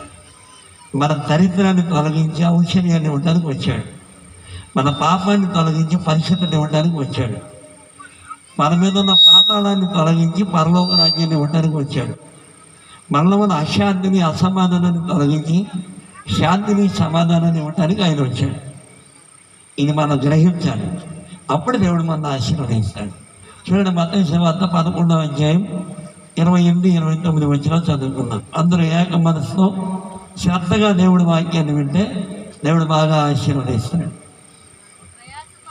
ప్రయాసపడి భారం మోస్తున్న సమస్త చెల్లరా నా యొద్దకు రండి, నేను మీకు విశ్రాంతిని కలగజేస్తాను.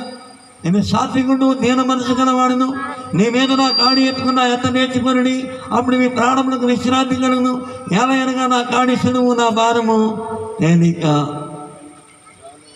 నేను ప్రార్థన చేసుకున్నాను. మహాపరిశుద్ధుడైన మా తండ్రి, మా ఆగనడానికి పొందుతాను. ఈ ప్రాంతాన్ని, ఈ ప్రాంత ప్రజలు అపరిమితంగా ప్రేమించిన దేవుడివై ఈ దాసుడు దానియేలు గారిని ఇక్కడ తోడుకొని వచ్చి గడిచిన సంవత్సరాల నుంచి మీరు జరిగిస్తున్న అద్భుతమైన ఈ పనిని బట్టి ఉంటున్నారు. ఇప్పటి వరకు మీరు చేసిన అద్భుతాలను బట్టి, సూచిక్రియను బట్టి, మార్గాన్ని బట్టి ఉంటున్నారు. మీరు అప్పచెప్పిన ఆత్మను బట్టి, మీరు ఇచ్చిన స్థలాన్ని బట్టి, మందిరాన్ని బట్టి జరిగిస్తున్న ఆరాధన కార్యక్రమాన్ని బట్టి ఉంటున్నారు. ఈ ప్రజల రక్షణార్థమే, ఈ ప్రాంత ప్రజల ఆశీర్వాదం నిమిత్తము ఈ దాసుని సంఘాన్ని ప్రేరేపించి ఈరోజు జరిగించిన సువార్త సభను బట్టి అందున్నారు. మా నిన్నటి దినం ఈరోజు ఘనంగా జరిగించారు. ప్రారంభ ప్రార్థన ద్వారా, పాటల ద్వారా, ఆరాధన ద్వారా, సాక్ష్యాల ద్వారా నేను మహిమ పొందుకున్నాను. వెంటబడిన సాక్ష్యాన్ని మానవ హృదయాల్లో ఫలింపచేయండి. ప్రజలు సత్యాన్ని గ్రహించి సత్యాన్ని అనుసరించే మనసు దయచేయండి. నీలో ఉన్న ఆశీర్వాదాలు పొందుకోవటానికి, ప్రతి ఒక్కరూ నీ వైపు తిరగటానికి, నిన్ను ఆశ్రయించి నీ మేలు పొందడానికి కృప చూపండి. సాక్ష్యం ఇచ్చి నీ బిడ్డలు మీరు దీవించండి, ఆశీర్వదించండి. అలాగే ఈ దాసుని ప్రయాసం మీరు దీవించండి. అత్యధికుడి దాసుని నీ పక్షిగా నిలబెట్టి ఉండగా వాక్యమైన మీరు మా మంచి బోధకుడిగా, మా సద్బోధకుడిగా, మా పరమ గురువుగా, మా మంచి ఉపదేశకుడిగా బతికించే నీ మాట, బలపరిచే నీ మాట, ఆదరించి చేదరించే నీ మాట, పాపక్షమాపణ, మారు మనసు, రక్షణ, నీతి, పరిశుద్ధత, నిత్య జీవాన్ని, పరలోక రాజ్యాన్ని, విజయాన్నిచ్చే నీ మాట తెలియజేస్తూ ఉండగా ప్రతి ఒక్కరి హృదయంలో నీ వాక్యాన్ని ఫలింపజేసి ప్రతి ఒక్కరిని మీరు దీవించి ఆశీర్వదించమని, వ్యాధిగ్రస్తులు స్వస్థపరచండి, బలహీన బలపరచండి, ఊగిన వారిని రావడండి, పడిపోయి ఉత్తరించండి, సమస్యలు వారి బలముందా ఇచ్చి దురాత్మ చేత పీడింపబడుతున్న వారి గొప్ప విడుదలిచ్చి మీరు మహిమ పొందుతున్నామని యేసునామమున నడిచిన ప్రేమైన మనమండి. ఆమేన్. చదవబడిన లేఖన భాగంలో దేవుడు చాలా స్పష్టంగా ప్రయాసపడి భారము మోస్తున్న సమస్త జనాలు, కులాన్ని ఓ మతాన్ని బట్టి చెప్పలేదు ఆయన. దేవుడు అందరికీ దేవుడు, కులానికి మతానికి దేవుడు కాదు. దేవుడు ఎప్పుడు కూడా యేసుక్రీస్తు అందరికీ చెప్పాలి, ప్రభు యెహోవా అందరికీ ఉపకారి. అదే దేవుడు ఒక కులానికి ఒక మతానికి దేవుడు ఎప్పుడు కాదు, ఓ ప్రాంతానికి దేవుడు కాదు ఆయన.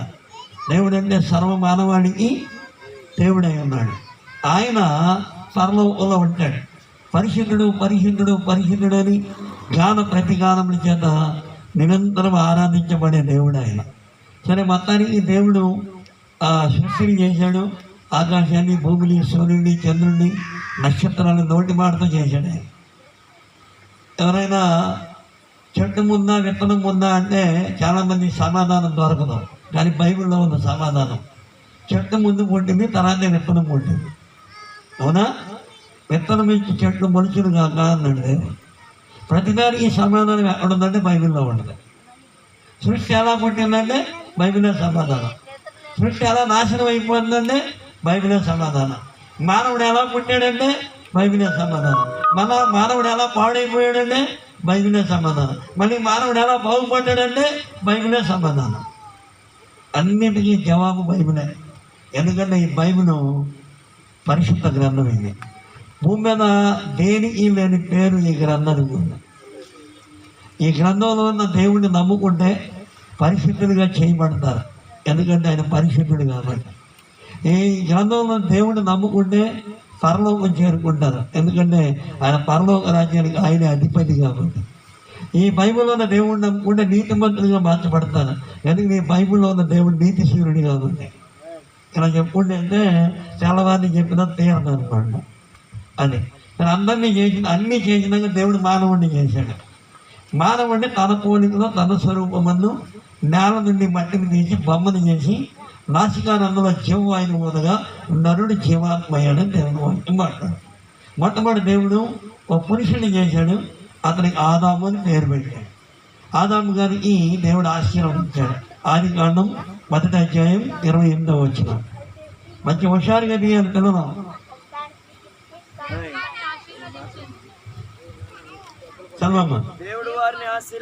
దేవుడు వారిని ఆశీర్వదించను. ఎట్లనగా మీరు ఫలించి అభివృద్ధి పొంది విస్తరించి భూమిని నిండించి దాన్ని లోపరుచుకొనుడి. సముద్రపు చేపలను, ఆకాశ పక్షులను, భూమి మీద పాము ప్రతి పురుగుని ఏలుడని ఏం చెప్పాడంటే దేవుడు వారిని ఏం చేశాడు? ఆశీర్వదించి మీరు ఫలించి అభివృద్ధి పొంది విస్తరించి భూమిని నిండించి దానిని సమస్త భూజంతువుల్ని, ఆకాశ పక్షుల్ని, భూమి మీద పాప పరుగుల్ని, జ్ఞానమంది అన్నింటినీ వాడికి ఉపయోగించుకోమ. మనాన్ని ఏం చేస్తున్నారు? ఒక్క దేవుడు, పంది దేవుడు, పిల్లి దేవుడు అని ఆది కాలమే పడుతున్నారు. అన్నీ మన కాలం కింద పెడితే వీళ్ళెళ్ళి ఆది కాలం కింద మొక్కుతున్నారు. అవునా కదా చెప్పండి. ఒక్క దేవుడా, ఒకరిని ఇచ్చి అంటారు. పంది దేవుడా పంది కనపడితే కిటికీ ఆపలమో అంటారు. దేవుడు పరిశుద్ధుడండి. ఆయన పందిలాగా కుక్కలాగా పుట్టడం. దేవుడు దేవుడిలాగానే ఉంటాడు. అవతారాలు మాత్రమే వేషాలు వేయడం. వేషాలు వేసేవాడు దేవుడు కాదు, వేషాలే అంటారు. వేషాలు వేస్తాడు దేవుడు. నిన్న నేడు నిరంతరము ఏకరీతిగా ఉన్నవాడే దేవుడు. మార్పు లేనివాడు, మాట తప్పనివాడు. ఆకాశం మహాకాశాలే పట్టచేన్నవాడు. సమీకమ్మని పేజేస్తా పరం మీద వచ్చి అమరుడు ఆయన. దేవుడు అంటే సామాన్యుడి కాదు. దేవుడు అంటే ఒక విషయం చెప్తాను. కామ క్రోధ లోభ మోహ మత మత్సరములు లేనివాడు దేవుడు. అందరిలాగా పెళ్లి చేసుకుని అందరిలాగా పిల్లలుగా అన్నాం. కామాన్ని, క్రోధాన్ని, మతాన్ని, మత్సరాన్ని జయించిన వాడు దేవుడు. ఆయనే దేవుడు. ఈ లక్షణాలన్నీ ఉంది ఒకే ఒక ఆయనే స్వీకరిస్తాడు. కానీ మొత్తానికి దేవుడు ఆదాము గారికి అలా చేశాడు. అన్నిటి మీద అధికారం ఇచ్చాడు. ఇచ్చి ఒక పరీక్ష పెట్టాడు ఆదాము గారికి. అన్ని చెట్లు చేసిన మధ్యలో మంచి చెడు వృక్షాన్ని, జీవవృక్షాన్ని కలగజేసి ఒక ఆజ్ఞ పెట్టాడు దేవుడు. ఈ చెట్లు, ఈ తోటలో ఉన్న చెట్లు పండ్లన్నీ తినండి, కానీ తోట మధ్యలో ఉన్న మంచి చెడు తెలియని వృక్షఫలాన్ని తింటే మీరు చనిపోతారు అన్నది. మీరు అనుకోవచ్చు దేవుడు ఎందుకు అలా చేశాడని. ఇప్పుడు ఏదైనా ఉద్యోగం సంపాదించాలంటే ఇంటర్వ్యూలో కొన్ని ప్రశ్నలు వేస్తారు. ప్రశ్నలకు సమాధానం చెప్తేనే ఉద్యోగం వస్తుంది. దేవుడు కూడా ఇంత అధికారం ఇచ్చాడు కదా దేవుడు మనిషికి. ఈ అధికారాన్ని సరిగ్గా ఉపయోగించాడో పరీక్ష పెట్టాడు అనమాట. కానీ మొత్తానికి ఆదాము గారి హ్యాపీగా బతుకుతున్నాడు. ఈ లోపల ఆదాము గారి దగ్గర దేవుడు ఏం చేశాడంటే భూజంతువులు, ఆకాశ పక్షులన్నీ పిలిచి ఆయనకి పేర్లు పెట్టమన్నాడు. ఎందుకంటే అవన్నీ ఆయన ఉపయోగించుకుంటే ఏం చేసింది. అప్పుడు ఆదాము గారు అన్నింటినీ పిలిచాడు. అన్నీ ఆయన దగ్గరకు వచ్చినాయి. కుక్కను చేసి కుక్కలు అన్నాడు, నక్కను చేసి నక్క అన్నాడు, పిల్లలు చేసి పిల్లలు అన్నాడు, పందెం చేసి పంది అన్నాడు. అప్పుడు ఆ భాషలో ఏం చెప్పాడో మనకు తెలియదు. మొత్తానికి పేర్లు పెట్టాడు. అన్నీ పెట్టాడు. అన్నీ చతలుగా వచ్చినాయి. ఎవరి దగ్గరికి? ఆదాము గారు ఒక్కడే ఉన్నాడు. అప్పుడు దేవుడు చూశాడు. ఆదాము గారు ఒంటరిగా ఉండడం చూసి అతను సాటి అయిన సహాయాన్ని చేయాలని మొట్టమొదట దేవుడు మొత్తం ముందిచ్చాడు. ఎవరికి? ఆదాము గారికి. గాఢమైన నిద్రను కలగజేసి ఆదాము పక్కటి ఎముకని తీసి ఆ ఎముకని స్త్రీగా చేసి ఆదాము గారి ముందు నిలబెట్టాడు. ఆదాము గారు నిద్ర లేచి మేలుకొని తన ముందు నిలబడిన స్త్రీని చేసి నా ఎముకలో ఎముక, నా మాంసంలో మాంసం, నరుడిని తీయబడి ఎముక నారి అన్నాడు. దేవుడు స్త్రీగా అవ్వ అని పేరు పెట్టాడు. వాళ్ళిద్దరిని చదపరిచాడు. మొట్టమొదటి కుటుంబము ఆదాము కుటుంబం. ఈ రోజున అనేక కులాలుగా, మతాలుగా, వర్గాలుగా, వర్ణాలుగా విడిపోయిన ఈ మానవులందరూ ఒకే ఒక మనిషి నుంచి వచ్చాడు. ఆ మనిషి ఆదాము. మా కులం గొప్ప, మా ఊరు గొప్ప, మా ఊరి దెబ్బ అనుకుని పోటాడు చచ్చిపోయి మానవులందరూ ఒకే ఒక మనిషి నుంచి వచ్చారు. కులాన్ని మనం పెట్టుకుని, మతాలు మనం పెట్టుకుని, కులాన్ని దేవుడు పెట్టలేదు, మతాన్ని దేవుడు పెట్టలేదు. కులం అంటే వృత్తిని బట్టి కులం వచ్చింది. అవునా? చెప్పండి. కాపీ చేసేవాడు మంగళాళ్ళు అన్నారు, కుమ్మరి పని చేసేవాడు కుమ్మరాళ్ళు అన్నారు, కమ్మరి పని చేసేవాడు కమ్మరాళ్ళు అన్నారు, యుద్ధం చేసేవాడు క్షత్రియులు అన్నారు, వ్యాపారం చేసేవాడు వైశ్యులు అన్నారు. అలా వచ్చింది.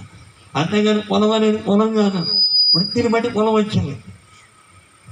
మనాళ్ళు మా కులం గొప్ప, మా ఊరు గొప్ప అని రోజు తల్లు చెప్తారు. అందరూ ఒక మనిషి బిడ్డలే, ఓ తండ్రి బిడ్డలే, అందరినీ కలం చేసిన వాడు దేవుడే. కానీ మొత్తానికి చాలా వాళ్ళు హ్యాపీగా బతికారు.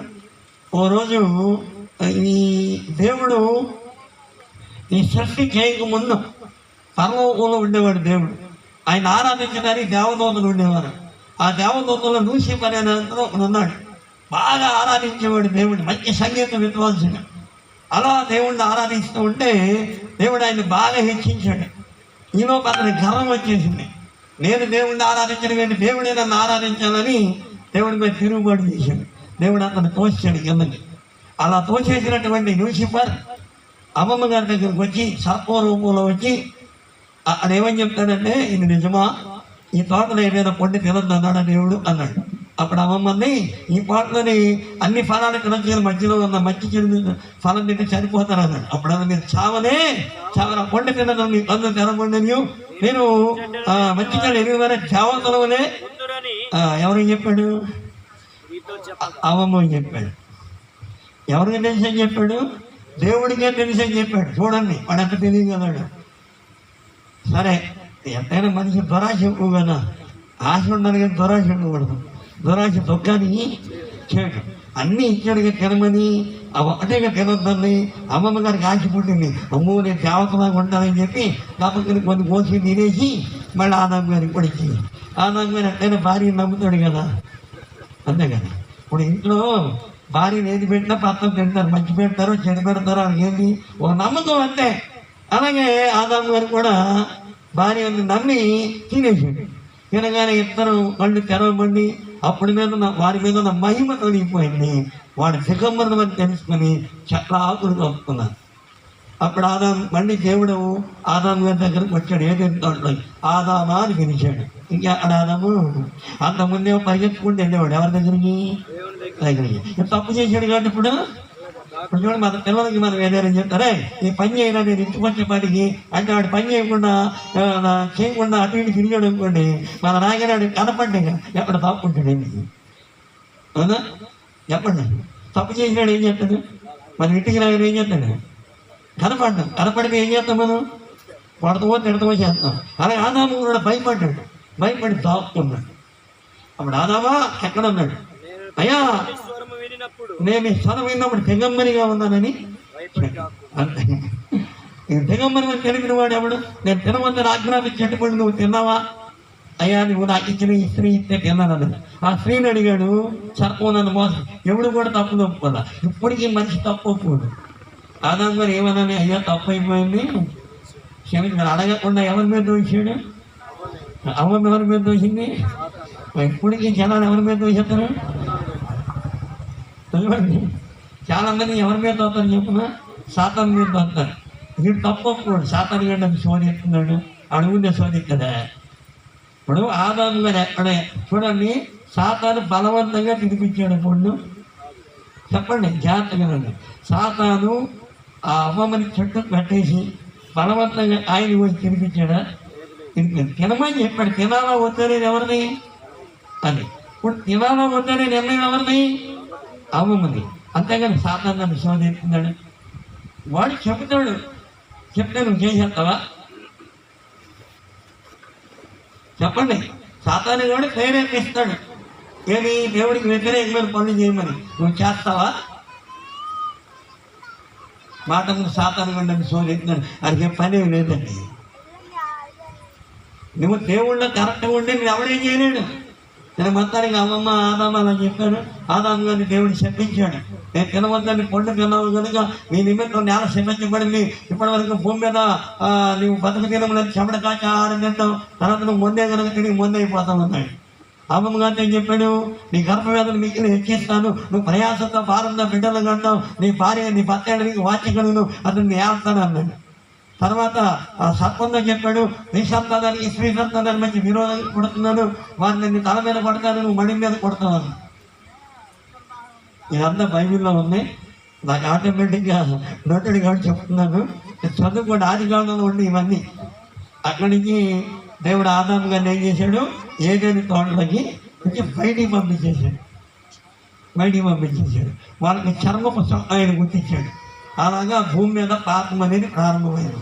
ప్రయాస అనేది ఎప్పుడు వచ్చిందంటే దేవుడు మాట వినకపోవటం వల్ల ప్రయాస వచ్చింది. ప్రయాసముతోనే నీ బ్రతుకు తిరుగులని చెమట కాచి ఆహారం తింటామన్నాడు ఆదాము గారితో. అమ్మమ్మ గారితో ఏమన్నాడు? నువ్వు ప్రయాసంగానే బిడ్డలు కంటావు, నీ గర్భవేదన మిక్కులు ఎక్కిస్తాను, ప్రయాసంగానే బిడ్డలు కంటావు అన్నాడు. ప్రయాస అనేది అలా స్టార్ట్ అయ్యింది. ఇప్పుడు యేసుప్రభువు గారు ఏమన్నారు? ప్రయాసపడి భారం మోస్తున్న సమస్త జిల్లారా నా అంటున్నారండి, నేను మీకు విశ్రాంతిని. ఆనాడు మానవుడు చేసిన పాపానికి మానవుడికి అనేక రకాల ప్రయాసాలు వచ్చినాయి. కష్టాలు, నష్టాలు, బాధలు, ఇరుకులు, ఇబ్బందులు, సమస్యలు, పోరాటాలు. నిజమండి, ఈరోజున మానవుడికి నెమ్మది ఉందా? లేదు. ఎన్నో కుటుంబాల్లో శాంతి లేదు. రకరకాల బలహీనతలు బానిసలైపోయి తాగుబోతులుగా, తిరుగుబోతులుగా, వ్యభిచారులుగా, దొంగలుగా, హంతకులుగా జీవితాల్లో పాడు చేసుకుంటున్నారు. అలాంటి వాళ్ళ బాగు చేయడానికి తనలో ఉన్న దేవుడు తన కళ చేసిన మానవుడు చెడిపోవడం చూసి పరలోక రాజ్యాన్ని విడిచి 2024 సంవత్సరాల క్రితం ప్రపంచాన్ని నడిపొండిన ఇశ్రాయేలు దేశంలో బెత్లెహేము అనే గ్రామంలో కన్య అయిన మరియ గర్భం నుండి పరిశుద్ధుడిగా దైవ మానవుడిగా ఈ భూలోకానికి ఎత్తించాడు. ఆయన యేసుక్రీస్తు. ఆయన 33 సంవత్సరాలు భూమి మీద ఉన్నాడు. 30 సంవత్సరాలు భౌతికమైన బాధ్యత నిర్వర్తించాడు. 3.5 సంవత్సరాలు ఊహల కందని కార్యాలు దేవుడు జరిగించాడు. గుడ్డి వారి కాళ్ళు ఇచ్చాడు, గుడ్డి వారి చూపించాడు, మోగ వారి మాట ఇచ్చాడు, చెవిటి వారి విరిగినికి పక్షవాయువు గారిని స్వస్థపరిచాడు, చనిపోయిన వారిని తిరిగి లేచాడు. ఎవరు వస్తే వాళ్ళని ఆశీర్వదించాడు, ఎవరు వస్తే వాళ్ళకి మేలు చేశాడు. దేవుడు మేలు చేసే దేవుడు, కీడు చేసే దేవుడు కాదు. అందరూ అన్నారు మంచివాడిని రక్షించడానికి, చెడ్డవాడిని శిక్షించడానికి అవతారాలు ఎత్తే అన్నాను. యేసుప్రభువు అన్నాడు, నేను పాపుల కొరకే వచ్చానన్నాడు. చూడండి దేవుడు ఎంత మంచిది. ఒకవేళ దేవుడు చెప్పినట్టు పాపుల్ని శిక్షించడం ప్రారంభిస్తే ఈ భూమి మీద ఎవడ మిగలడు. నీతిమంతుడు అప్పుడు ఉండేడు, అందరూ పాపం చేసి దేవుడు అనుగ్రహించి మహిమను. నిజంగా దేవుడే ఈ పాపులందరినీ శిక్షించాలనుకుంటే ఇక ఎవడు ఉన్నాడు భూమి మీద. ఎందుకంటే నీతిమంతుడు లేడు, ఒక్కడును. దేవుడు రక్షించేవాడే కానీ శిక్షించే పాడాలు కత్తులు గదలు పట్టుకుని పొడవటానికి వచ్చేవాడు కాదు, రక్షించడానికి వచ్చేవాడు. దేవుడు ఎప్పుడు కత్తులు పట్టుకోడు, కథాలను పట్టుకోడు, గదలు పట్టుకోడు, తుపాకులు పట్టుకోడు, ప్రేమతో చేయిస్తాడు. దేవుడు ప్రేమించేవాడే కానీ పగ తీర్చుకునేవాడు కాదు. దేవుడు క్షమించేవాడే కానీ త్రోసివేసేవాడు కాదు. దేవుడు ప్రేమమయుడు. దేవుడు లోకమును ఎంతో ప్రేమించను. దేవుడు పెట్టినారా? దేవుడు ప్రేమమయుడు, దేవుడు కరుణామయుడు. ఈ రాత్రికాలం నీతో మాట్లాడుతున్నాడు. నా కుమారుడా, నా కుమార్తె, నువ్వు ఏ బాధలో ఉన్నా, ఏ కష్టంలో ఉన్నా, ఏ ఇబ్బందిలో ఉన్నా, ఈరోజు నీతో మాట్లాడుతున్నాను. నీ కోసమే, నిన్ను బాగు చేయడం కోసమే, నిన్ను రక్షించడం కోసమే ఈ సభలు, ఈ వాక్యం, ఈ యొక్క దేవుని మాటలు నీతో వినపెడుతున్నాయి. నమ్ముతున్నావా? ఈ రాత్రి నీ జీవితాన్ని మార్చిపోతున్నాడు. ఈ రాత్రి నీ జీవితంలో ఒక మధురమైన రాత్రిగా చేయబోతున్నాడు. ఈ రాత్రి దేవుడిని ఆశీర్వదించబోతున్నాడు. ఈ రాత్రి దేవుడిని స్వస్థపరచబోతున్నాడు. ఈ రాత్రి దేవుడు నీకు మేలు చేయబోతున్నాడు. నమ్ముతున్నావా? నీకోసమే వచ్చాడు. నిన్ను బాగు చేయడానికి వచ్చాడు. ఈ సభలు నీకోసమే, నిన్ను బాగు చేయడం కోసమే, నీ కుటుంబాన్ని ఆశీర్వదించడం కోసమే, నిన్ను గొప్పవాడిని చేయడం కోసమే. యేసయ్య ఎప్పుడు కూడా మన క్షేమాన్ని కోరుకుంటాడు. నా దగ్గర నేను మీకు ఏమి ఇస్తానన్నాడు? విశ్రాంతిని ఇస్తానన్నాడు. చూడండి, మత్తయి సువార్త 8వ అధ్యాయం మొదటి నుంచి కొన్ని మాటలు చదవండి. మత్తయి సువార్త 8వ అధ్యాయం కొత్తగా. ఆయన కొండ మీద నుండి దిగి వచ్చినప్పుడు బహుజన సమూహములు ఆయన వెంబడించను. ఇదిగో పుట్టినరోజు ఒకడు ఆయనకు మొక్కి, ప్రభువా నీకు ఇష్టమైన శుద్ధిగా చేయమని చేయగలవని నేను. అందుకు ఆయన చేయించాలి, వాడిని ముట్టి నాకు ఇష్టమే, నువ్వు శుద్ధుడు కామని చెప్పగా తక్షణమే వారి కుష్ఠ రోగము. చూడండి దేవుడు అంత మంచిడు.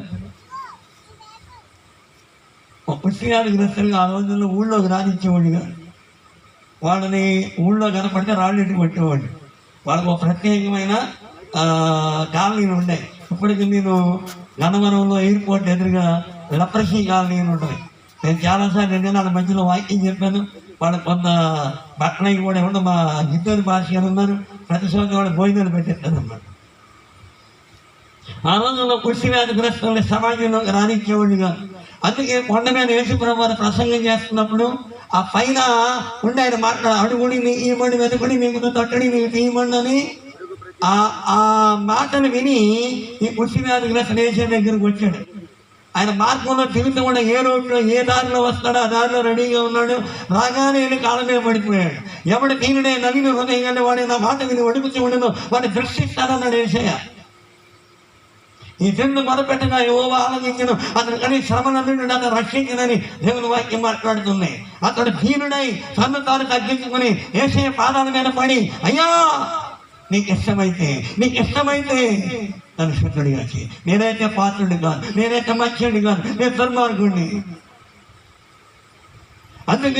అందుకే ఈ శిక్ష నేను అనుభవిస్తున్నా. నువ్వు ప్రేమమయుడివి, నువ్వు కరుణామయుడివి, నువ్వు దయామయుడివి. నా మీద జాలిపడి, నా మీద కనికరపడి నాకు సహాయం చేయాలి. వెంటనే యేసయ్య సంతోషంగా ఎక్కడైతే కుష్ఠవ్యాధి ఉందో అక్కడే చేయబెట్టి, నువ్వంటే నాకు చాలా ఇష్టం, నీకోసమే వచ్చాను, నిన్ను బాగు చేయడానికి వచ్చాను, నీ బ్రతుకు మార్చడానికి వచ్చాను. వెంటనే తక్షణమే పుష్టి వ్యాధి నయమైపోయింది. దేవుడు సర్వశక్తి గలవాడు. ఎవరండి ఆయన? సర్వశక్తి గలవాడు. ఈ రోజున కొన్ని కోట్ల మంది సాక్ష్యం చెప్తున్నారు. వ్యభిచారులు, దొంగలు, నరహంతకులు, మాంత్రికులు, తీవ్రవాదులు, ఉగ్రవాదులు చట్టాన్ని మార్చలేదు, న్యాయస్థానాన్ని మార్చలేదు, మరి ఆరాధించిన దేవుళ్ళు సేవకులు పడేవారు మార్చలేదు, కానీ యేసు ప్రభువు వారి జీవితాన్ని మార్చారు. ఈరోజు ప్రపంచంలో కొన్ని కోట్ల మంది చెప్తారు యేసు ప్రభు మా జీవితాన్ని మార్చాడు. నరహంతకులు, దొంగలు, వ్యభిచారులు, భయంకరమైనటువంటి మాంత్రికులు ఈరోజు యేసు ప్రభు నమ్ముకుని ప్రశాంతంగా బ్రతుకున్నారు. ఒకప్పుడు వాళ్ళకి నెమ్మది లేదు, ఒకప్పుడు వాళ్ళకి సమాధానం లేదు, సంతోషం లేదు. ఈ రోజున దేవుడిచ్చిన మనశ్శాంతిని, నెమ్మదిని అనుభవిస్తున్నారు. వాళ్ళు నా దగ్గరికి రండి, ఎందుకు విశ్రాంతిని ఇస్తాను. నేను సాత్వికుడను, దీన మనసును, మీ మీద నా కాడి ఎత్తుకుని నా ఎదురు ఎత్తుతాను. రక్షణ పొందిన మనం ఏం చేయాలి? దేవుని వాక్యం అనే కాడి ఎత్తుకోవాలి. మనం చాలా మంది యేసుప్రభువు నమ్ముకున్నాడా? మన విజయ్ కుమార్ గారు చెప్పారు కదా, నామకాంతం అంటే అప్పుడు కాడి ఎత్తుకోవాలా. కాడి ఎత్తుకున్నాక దేవుడు ఉన్నత స్థాయి తీసి వెళ్ళిపోయాడు. కాడి ఎత్తుకోవడం అర్థమేంటి తెలుసా? ఈ అందరికి వ్యవసాయం చేసేవాళ్ళు ఉన్నారుగా, వ్యవసాయంలో మా నాన్న ఎత్తుల బండి వాడేవారు. ఎత్తుల మెడ మీద ఏం చేసేవారు చెప్పండి? కాడి మొయ్యిపోతే ఏం చేసేవారు చెప్పండి? కాడి మొయ్యిపోతే దేవుడు కూడా మనం ఆయన కాడి మొయ్యిపోతే కొడుతుంటాడు. అయ్యే మనకు వచ్చే శ్రమలు అన్నమాట. ఊరనే సాతాను కొట్టడం, కొట్టే దేవుడే. మన పిల్లలు మన మాట వినకపోతే ఎవరు కొడతారు? మనం కొడతామో సాతాను కొడతాడు?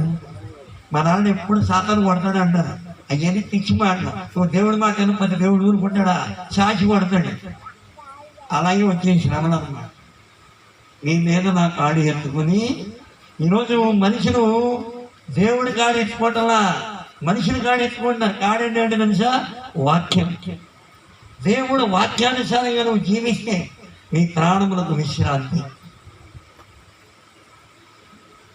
ఈరోజు చాలా మంది దేవుడి దగ్గరకు వస్తున్నారు, ఆరాధనకి వెళ్తున్నారు, రక్షణ పొందారు, కానీ వాక్యానుసారమైన జీవితం లేదు.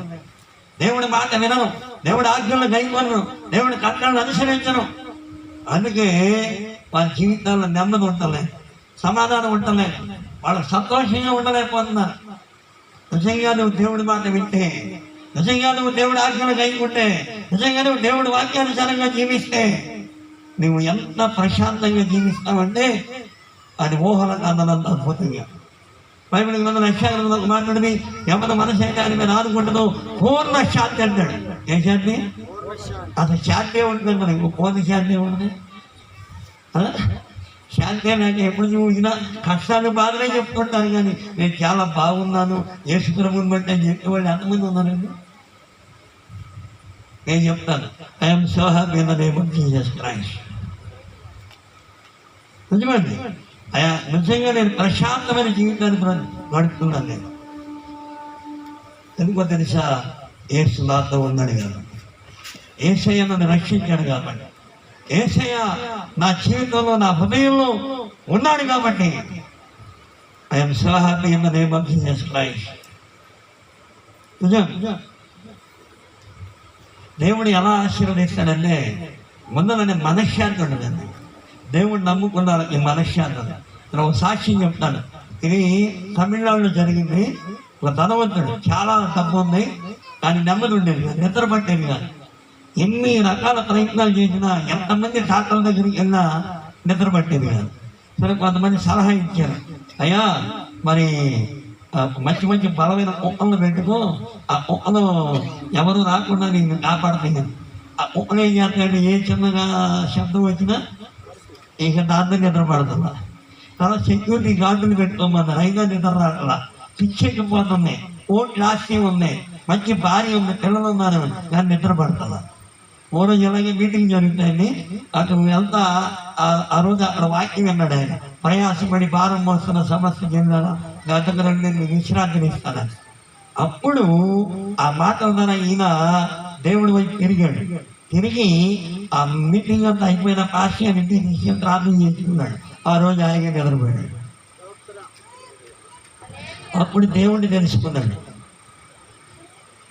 దేవుడు డబ్బు ఇవ్వదు మనశ్శాంతి, ఉద్యోగాలు ఇవ్వ మనశ్శాంతి.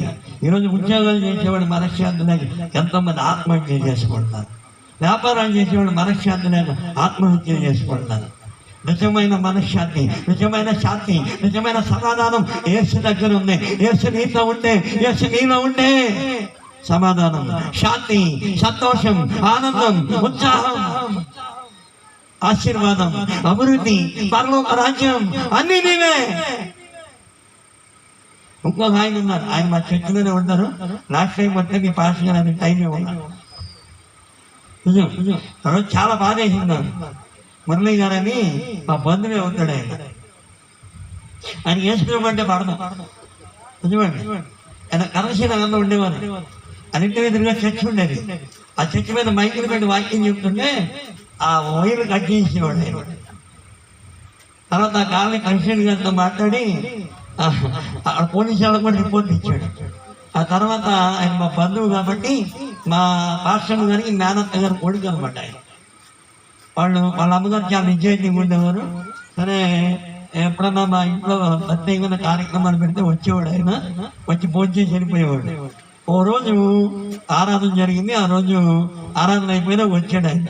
వచ్చి పాస్టర్ గారండి నాకు నిద్ర పడుతుంది, మరి ఏం చేయాలో అర్థంగా మీరేమైనా చేస్తారా అన్నాడు. నేను చేయను కానీ నేను నమ్మి దేవుడు చేస్తాడన్న. చిన్న ప్రార్థన చేశాను. నా దగ్గర శుద్ధుల పసుపు అది ఇచ్చాను. నేను కిందకి వెళ్ళిపోయినా కొంచెంసేపు కూర్చుని చదువుకుని వెళ్ళిపోయాడు. ఆ రోజు నిద్రపోయాడు. నిజమండి. తర్వాత వారం వారం చర్చకు వచ్చాడు, బాప్తిజం పొందేశాడు. ఇప్పుడు బ్రహ్మాండంగా దేవుడు ఆయన ఆశీర్వదించాడు. ఇన్నాడు విజయ్ కుమార్ గారు చెప్పారు చూడండి, సేమ్ అలాంటి సాక్ష్యమే. నెలకు 30,000 సంపాదించి ఆయన ఇప్పుడు నెలకు 3 లక్షలు సంపాదిస్తున్నాడు. నిజమండి. దేవుడు ఆ మనిషి జీవితంలోకి వస్తే ఆ మనిషి జీవితం మారిపోయింది, పరిస్థితులు మారిపోతాయి. అత్యధికమైన ఆశీర్వాదాన్ని దేవుడు అనుగ్రహిస్తాడు. నిజమండి, అబద్ధం కాదు. దేవుడు మనిషికి మనశ్శాంతిని ఇస్తాడు, నెమ్మదిని ఇస్తాడు, తప్పు ఇవ్వలేదు. నిజంగానే మురళి గారు వాళ్ళ అమ్మగారు కానీ వాళ్ళ మిస్సెస్ కానీ చాలా మంచిదండి. వాళ్ళ మిస్సెస్ అన్నీనే, కానీ మాంసాహారం తినరు, టీవీ చూడరు, సీరియల్స్ చూడరు. కానీ ఎవ్వరూ ఆయనకి మనశ్శాంతిని ఇవ్వలేదు. ఒక్క యేసు ప్రభువుకు మాత్రమే సాధ్యమని. ఈ భూలోకంలో ఎవ్వరికి అది సాధ్యము కాదు. అందుకన్నాడు, నా దగ్గరికి రండి, నా మాట వినండి, నేను మీకు విశ్రాంతిని ఇస్తాను. 2 రకాల విశ్రాంతులు ఉన్నాయి. ఒకటి భూలోకంలో విశ్రాంతి, 2 నిత్య విశ్రాంతి, అదే పరలోక రాజ్యం. దేవుడి దగ్గరకు వస్తే భూమి మీద విశ్రాంతి, పరలోకంలో నిత్య విశ్రాంతి. శాశ్వత కాలం దేవుడితో కలిసి ఆనందంగా సంతోషంగా గడుపుతాం. పరలోకాన్ని ఇవ్వగలిగిన వాడు యేసు ఒక్కడే. ఎందుకంటే ఈ భూమి మీద ఆయన మనిషి చేత చంపబడి సమాధి చేయబడి 3వ దినాన తిరిగి లేచాడు, మరణాన్ని జయించి. 40 రోజులు భూమి మీద ఉన్నాడు. అందరూ చూస్తుండగా పరలోకానికి వెళ్ళిపోయాడు. తిరిగి మళ్ళీ రాబోతున్నాడు ఆయన. ఎందరైతే ఆయన వచ్చే సమయానికి యేసుప్రభుని నమ్ముకుని పాపాలు ఒప్పుకుని పశ్చాత్తాపడి రక్షణ పొందుకొని యథార్థంగా నీతిగా జీవిస్తారో వాళ్ళందరినీ తీసుకుని వెళ్ళబోతున్నాడు ఆయన పరలోక రాజ్యాన్ని. ఇక ఈ భూలోకంలో ఎవడి వల్ల కాదు పరలోకం ఇవ్వడం. ఎందుకంటే అందరూ పుట్టారు, పెరిగారు, మహనీయులని, మహాత్ములని, మహర్షులని, దేవుళ్ళని, దేవతలని పిలువబడ్డారు. అందరూ చచ్చిపోయిన ఎవడి తిరిగి లేక తిరిగి లేచిన వాడు యేసు కాబట్టి ఇల్లు కూడా తిరిగి లేపుతాడు. చచ్చిపోయినాడు ఇల్లు లేపుతాడు, బతికున్నాడు లేపుతాడు. చచ్చిపోయినాడు లేపుతారా? ఎవరైనా బతికారా? ఏ సమాధైనా తెరవబడిందా? ఈ భూమి మీద ఎంతో మంది చనిపోయారు, మట్టిలో కలిసిపోయారు, సమాధంలో ఉన్నారు, ఎవడు తిరిగి లేవలా. తిరిగి లేచిన వాడు యేసు ఒక్కడే. ఎందుకు తిరిగి లేపగలిగిన వాడు కూడా యేసు ఒక్కడే. అందుకనే భక్తుడైన దావీదు గారు 103వ కీర్తనలో సమాధిలో నుండి నా ప్రాణమును విమోచించుచున్నాడు అడిగి, అది మరణము తప్పించిన యెహోవా వశం. మరణం అంటే ఏంటి తెలుసా? మీరు అనుకునే మరణం వేరు, దేవుడు చెప్పే మరణం వేరు. మరణాలు 2 రకాలు ఉన్నాయి. మొదటి మరణాన్ని ఎడబాటు అంటారు. 2వ మరణం ఏంటో చూద్దాం. ప్రకటన గ్రంథం 21వ అధ్యాయం 8వ వచనం. త్వరగా. తిరిగి వారును అవిశ్వాసులను అసహ్యులను నరహంతకులను వ్యభిచారులను మాంత్రికులను విగ్రహారాధికులను అపతికులు అందరూ అగ్ని గంధకములో మండు చెంద గుండములో పాల్గొని ఇది 2వ అది మరణం. క్రైస్తవుడికి ఒక మరణమే ఉంటుంది, 2వ మరణం లేదు. ఆ మరణమే నిత్య శిక్ష. అగ్నిగుండంలో కాలిపోవడాన్ని మరణం అన్నాడు దేవుడు. ఎవరైతే ఎన్నిసార్లు చెప్పినా వినకుండా నా ఇష్టం వచ్చాడు పోతున్నాను, తింటాను, తాగుతాను, అచ్చడి చేస్తాను, అటు పొడి చేస్తాను, ఇంటి పొడి చేస్తాను అంటే చివరికి నువ్వు నరకంలో అగ్నిగుండంలో యుగాలు కాలిపోతావు. అదే 2వ మరణం. ఆ మరణం నుండి తప్పించడానికి యేసయ్య ఈ లోకానికి వచ్చాడు. నమ్ముతున్నావా? నమ్మకపోతే నిన్ను ఎవడు రక్షించినాడు. నమ్మి బాప్తిసం పొందిన వాడు రక్షింపబడు, నమ్మని వారికి శిక్ష విధింపబడను. ఆ శిక్షే అగ్నిగుండం, ఆ శిక్షే పాతాళం, ఆ శిక్షే యుగాలు అగ్నిలో కాలిపోవటం. నమ్మితే విడిపించబడతావు, నమ్మకపోతే అగ్నిగుండంలో కాలిపోతావు. అదే 2వ మరణం. ఎవరెవరు ఉంటారో చెప్పేశాడు. తిరిగి వారు అసహ్యులు, విగ్రహారాధికులు, మాంత్రికులు, వ్యభిచారులు, దొంగలు వీళ్ళంతా అగ్నిగుండంలో ఉంటారు. అబద్ధమును ప్రేమించి జరిగించి ప్రతి వాడును అగ్నిగుండంలో ఉంటాడని ప్రకటన గ్రంథంలో ఉంటుంది. ఇప్పటికైనా నీ జీవితాన్ని మార్చుకో.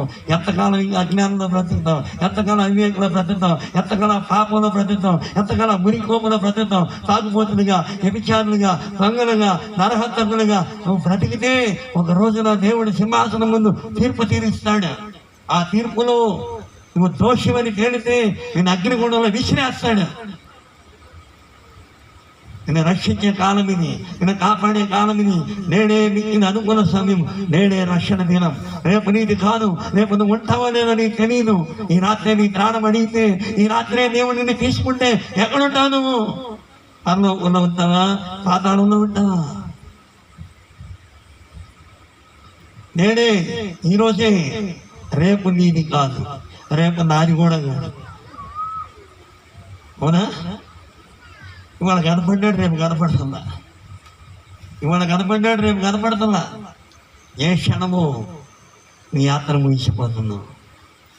అప్పుడు ఈరోజే దేవుడు నీతో మాట్లాడుతున్నాడు. నువ్వు నశించిపోవడానికి ఇష్టం లేదు, నువ్వు అగ్నిగుండానికి అంతవానికి ఇష్టం లేదు, నువ్వు పాతాళంలో కాలిపోవడానికి ఇష్టం లేదు. దేవుడు ప్రేమమైన నీ పిల్లలు పాడైపోవడం నీకు ఇష్టమా? నీ పిల్లల చెడ్డవారు అవటం నీకు ఇష్టమా? ఇక్కడ పెళ్ళైన పిల్లల తల్లిదండ్రులు ఉన్నారు. నీ పిల్లలు ఎవరైనా పాడైపోయినా నువ్వు సహించగలవా? నీ పిల్లల దుర్మార్గం ఉంటే నువ్వు సహించగలవా? నీ పిల్లలు తాగుబోతులు ఉంటే నువ్వు సహించగలవా? నీ పిల్లలు వ్యభిచారులు ఉంటే నువ్వు సహించగలవా? మరి పరమ తండ్రి పరిశుద్ధుడైన దేవుడు తన పిల్లలు పాడైపోతే ఊరుకుంటాడా? పాడైపోతే సహించగలడా? పాడైపోతే బాగు చేయడానికి ఊరు రాడా? అందుకే ఈ భూలోకానికి వచ్చాడు. పాడైపోయిన మానవుడిని బాగు చేయడానికి, పడిపోయిన మానవుడిని ఉద్ధరించడానికి, పాతాళాన్ని మీద మానవుని ఆత్మని పరలోకి చేర్చడానికి ఆ యేసయ్య భూలోకానికి వచ్చాడు. నువ్వు పిలిస్తే నీ హృదయంలోకి వస్తాడు, ఇప్పుడే వస్తాడు. నువ్వు పిలిస్తే నాకు కావాలయ్యా, నువ్వు నాకు కావాలి, నీవిచ్చే మనశ్శాంతి కావాలి, నీవిచ్చే రక్షణ కావాలి, నీవిచ్చే పరిశుద్ధత కావాలి, నీవిచ్చే నీతి కావాలి, నీవిచ్చే స్వస్థత కావాలి, నీవిచ్చే ఆరోగ్యం కావాలి, నీవిచ్చే పరలోకం కావాలి. పిలుస్తావా? ఇప్పుడే నీ దగ్గరికి రాబోతున్నాడు, నీ హృదయంలోకి రాబోతున్నాడు. ఈ రాత్రే మధురమైన రాత్రి, ఈ రాత్రి నీ జీవితాన్ని దేవుడు మార్చబోతున్నాడు. ఈ రాత్రి నీకు నెమ్మది ఇవ్వబోతున్నాడు. ఈ రాత్రి నీకు సమాధానం ఇవ్వబోతున్నాడు. ఈ రాత్రి నీకు క్షమాపణ ఇవ్వబోతున్నాడు. ఈ రాత్రి నేను పరలోక పౌరుడిగా చేయబోతున్నాడు. నమ్ముతున్నావా? నీ కోసమే ఈ సభనం, పాస్టర్ గారి కోసం కాదు, మా కోసం కాదు. మిమ్మల్ని బాగు చేయడానికి, మిమ్మల్ని ఆశీర్వదించడానికి, మిమ్మల్ని దీవించడానికి, మిమ్మల్ని అభివృద్ధి చేయడానికి, మీ పరిస్థితులను మార్చడానికి ఈ సభను. పాస్టర్ గారి దగ్గర డబ్బులు ఎక్కువ ఏంటి తడతలేదు, మాకు పని పాడాలని వచ్చి ఇక్కడ చెప్పడం లేదు. పొద్దున్న నుంచి నాకు రక్ష లేదు. ఇప్పుడు ఆరాధనకి వెళ్ళి నీ మధ్యకి వచ్చాను. నేను వ్యాపారం చేసుకున్నామండి, నెలకు ₹1,00,000 సంపాదించేవాడిని. దేవుడు వద్దన్నాడు, నా పని చేయమన్నాడు. అన్నీ వదిలేసి వచ్చి దేవుడు పని చేస్తున్నాను. బతుకు తెరువు కోసం ఈ పని చేయట్లేదు, బ్రతకడానికి ఈ పని చేయట్లేదు, అనేక బ్రతికించడానికి ఈ పని మాత్రం చేయిస్తున్నాడు. ఈరోజు ఎంతమంది పెద్ద పెద్ద ఉద్యోగస్తులు ఉద్యోగాలకు రాజీనామా చేసి ఈరోజు దేవుని సేవ చేస్తారు. కలెక్టర్లు ఉన్నారు, ఇంజనీర్లు ఉన్నారు, డాక్టర్లు ఉన్నారు.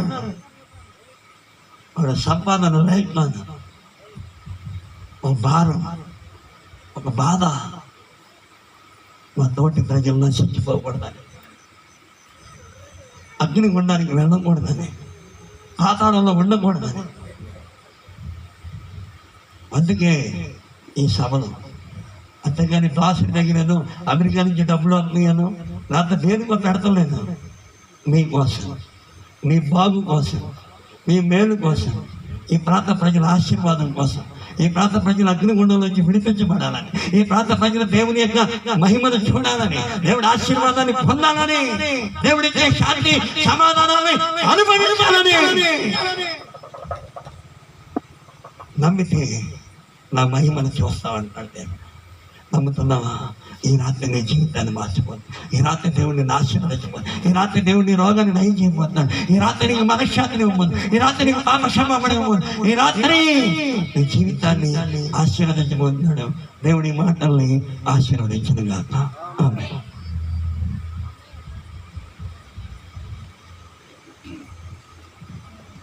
హల్లెలూయా, హల్లెలూయా.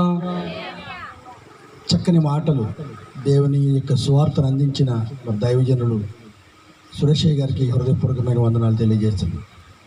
దేవుని మాట వినకపోతే ఆదాము ఎలాగ దూరం అయిపోయాడు దేవుడికి, మన జీవితాలు కూడా అలా దూరం అయిపోతాయి. ఆదాము జీవితం దూరం అయిపోయినప్పుడు దేవుడు మళ్ళీ కిందకు వచ్చి నా ఎద్దుకు రండి, మీకు విశ్రాంతి కలిగజేస్తానని యేసు ప్రభు చెప్పారు. అలాగా విశ్రాంతి పొందుకున్న వాళ్ళు అనేక మంది ఉన్నారు. వాళ్ళలో మనం కూడా ఒకళ్ళమై ఉండొచ్చు.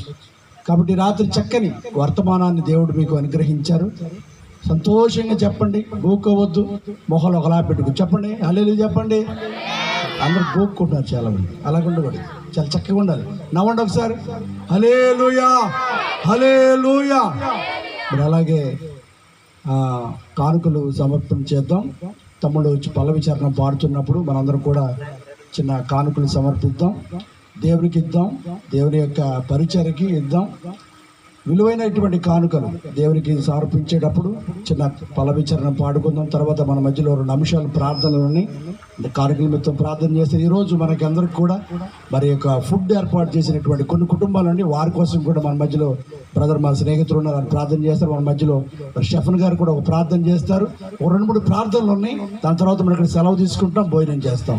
ఓ పల్లవి చరణం పాడుచుండగా మనం దేవునికి కానుకలు అర్పగిద్దాం. ప్రైజ్ లార్డ్, హల్లెలూయా. ఎలా తీర్చగలనయ్యా నీ రుణమును, విరిగి నలిగిన హృదయముతో నిత్యము నేను సేవించుచు,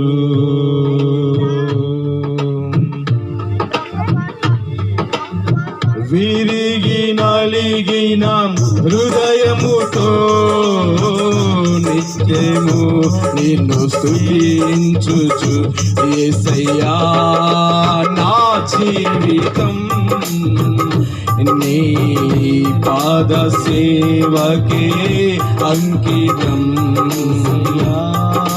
నా జీవితం నీ పాద సేవకే అంకితం. ఎలా తీర్చగలనయ్యా నీ రుణమును,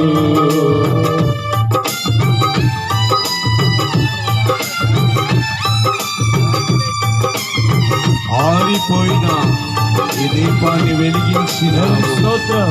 సుడిగాలులే వీచిన, చెడివానలే వీచిన, నీ చాటున నన్ను దాచావయ్యా.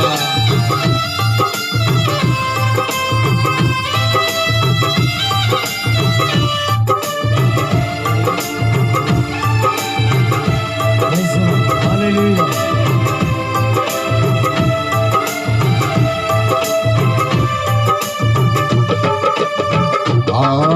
ఆరిపోయినా ఈ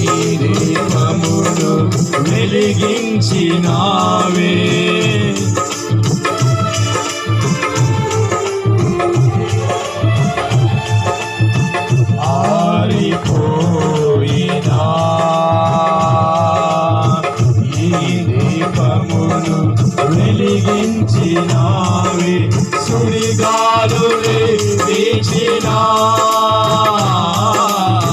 నీ చాటున నన్ను దాచినావయ్యా సుడిగాలులే వీచినా నీ చాటున నన్ను దాచినావయ్యా యేసయ్యా నా జీవితం నీ పాద సేవకే అంకితం యేసయ్యా నా జీవితం నీ పాద సేవకే అంకితం ఎలా తీర్చగలనయ్యా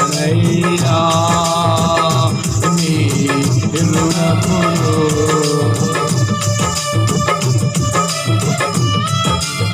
ప్రైజ్ లార్డ్ హల్లెలూయా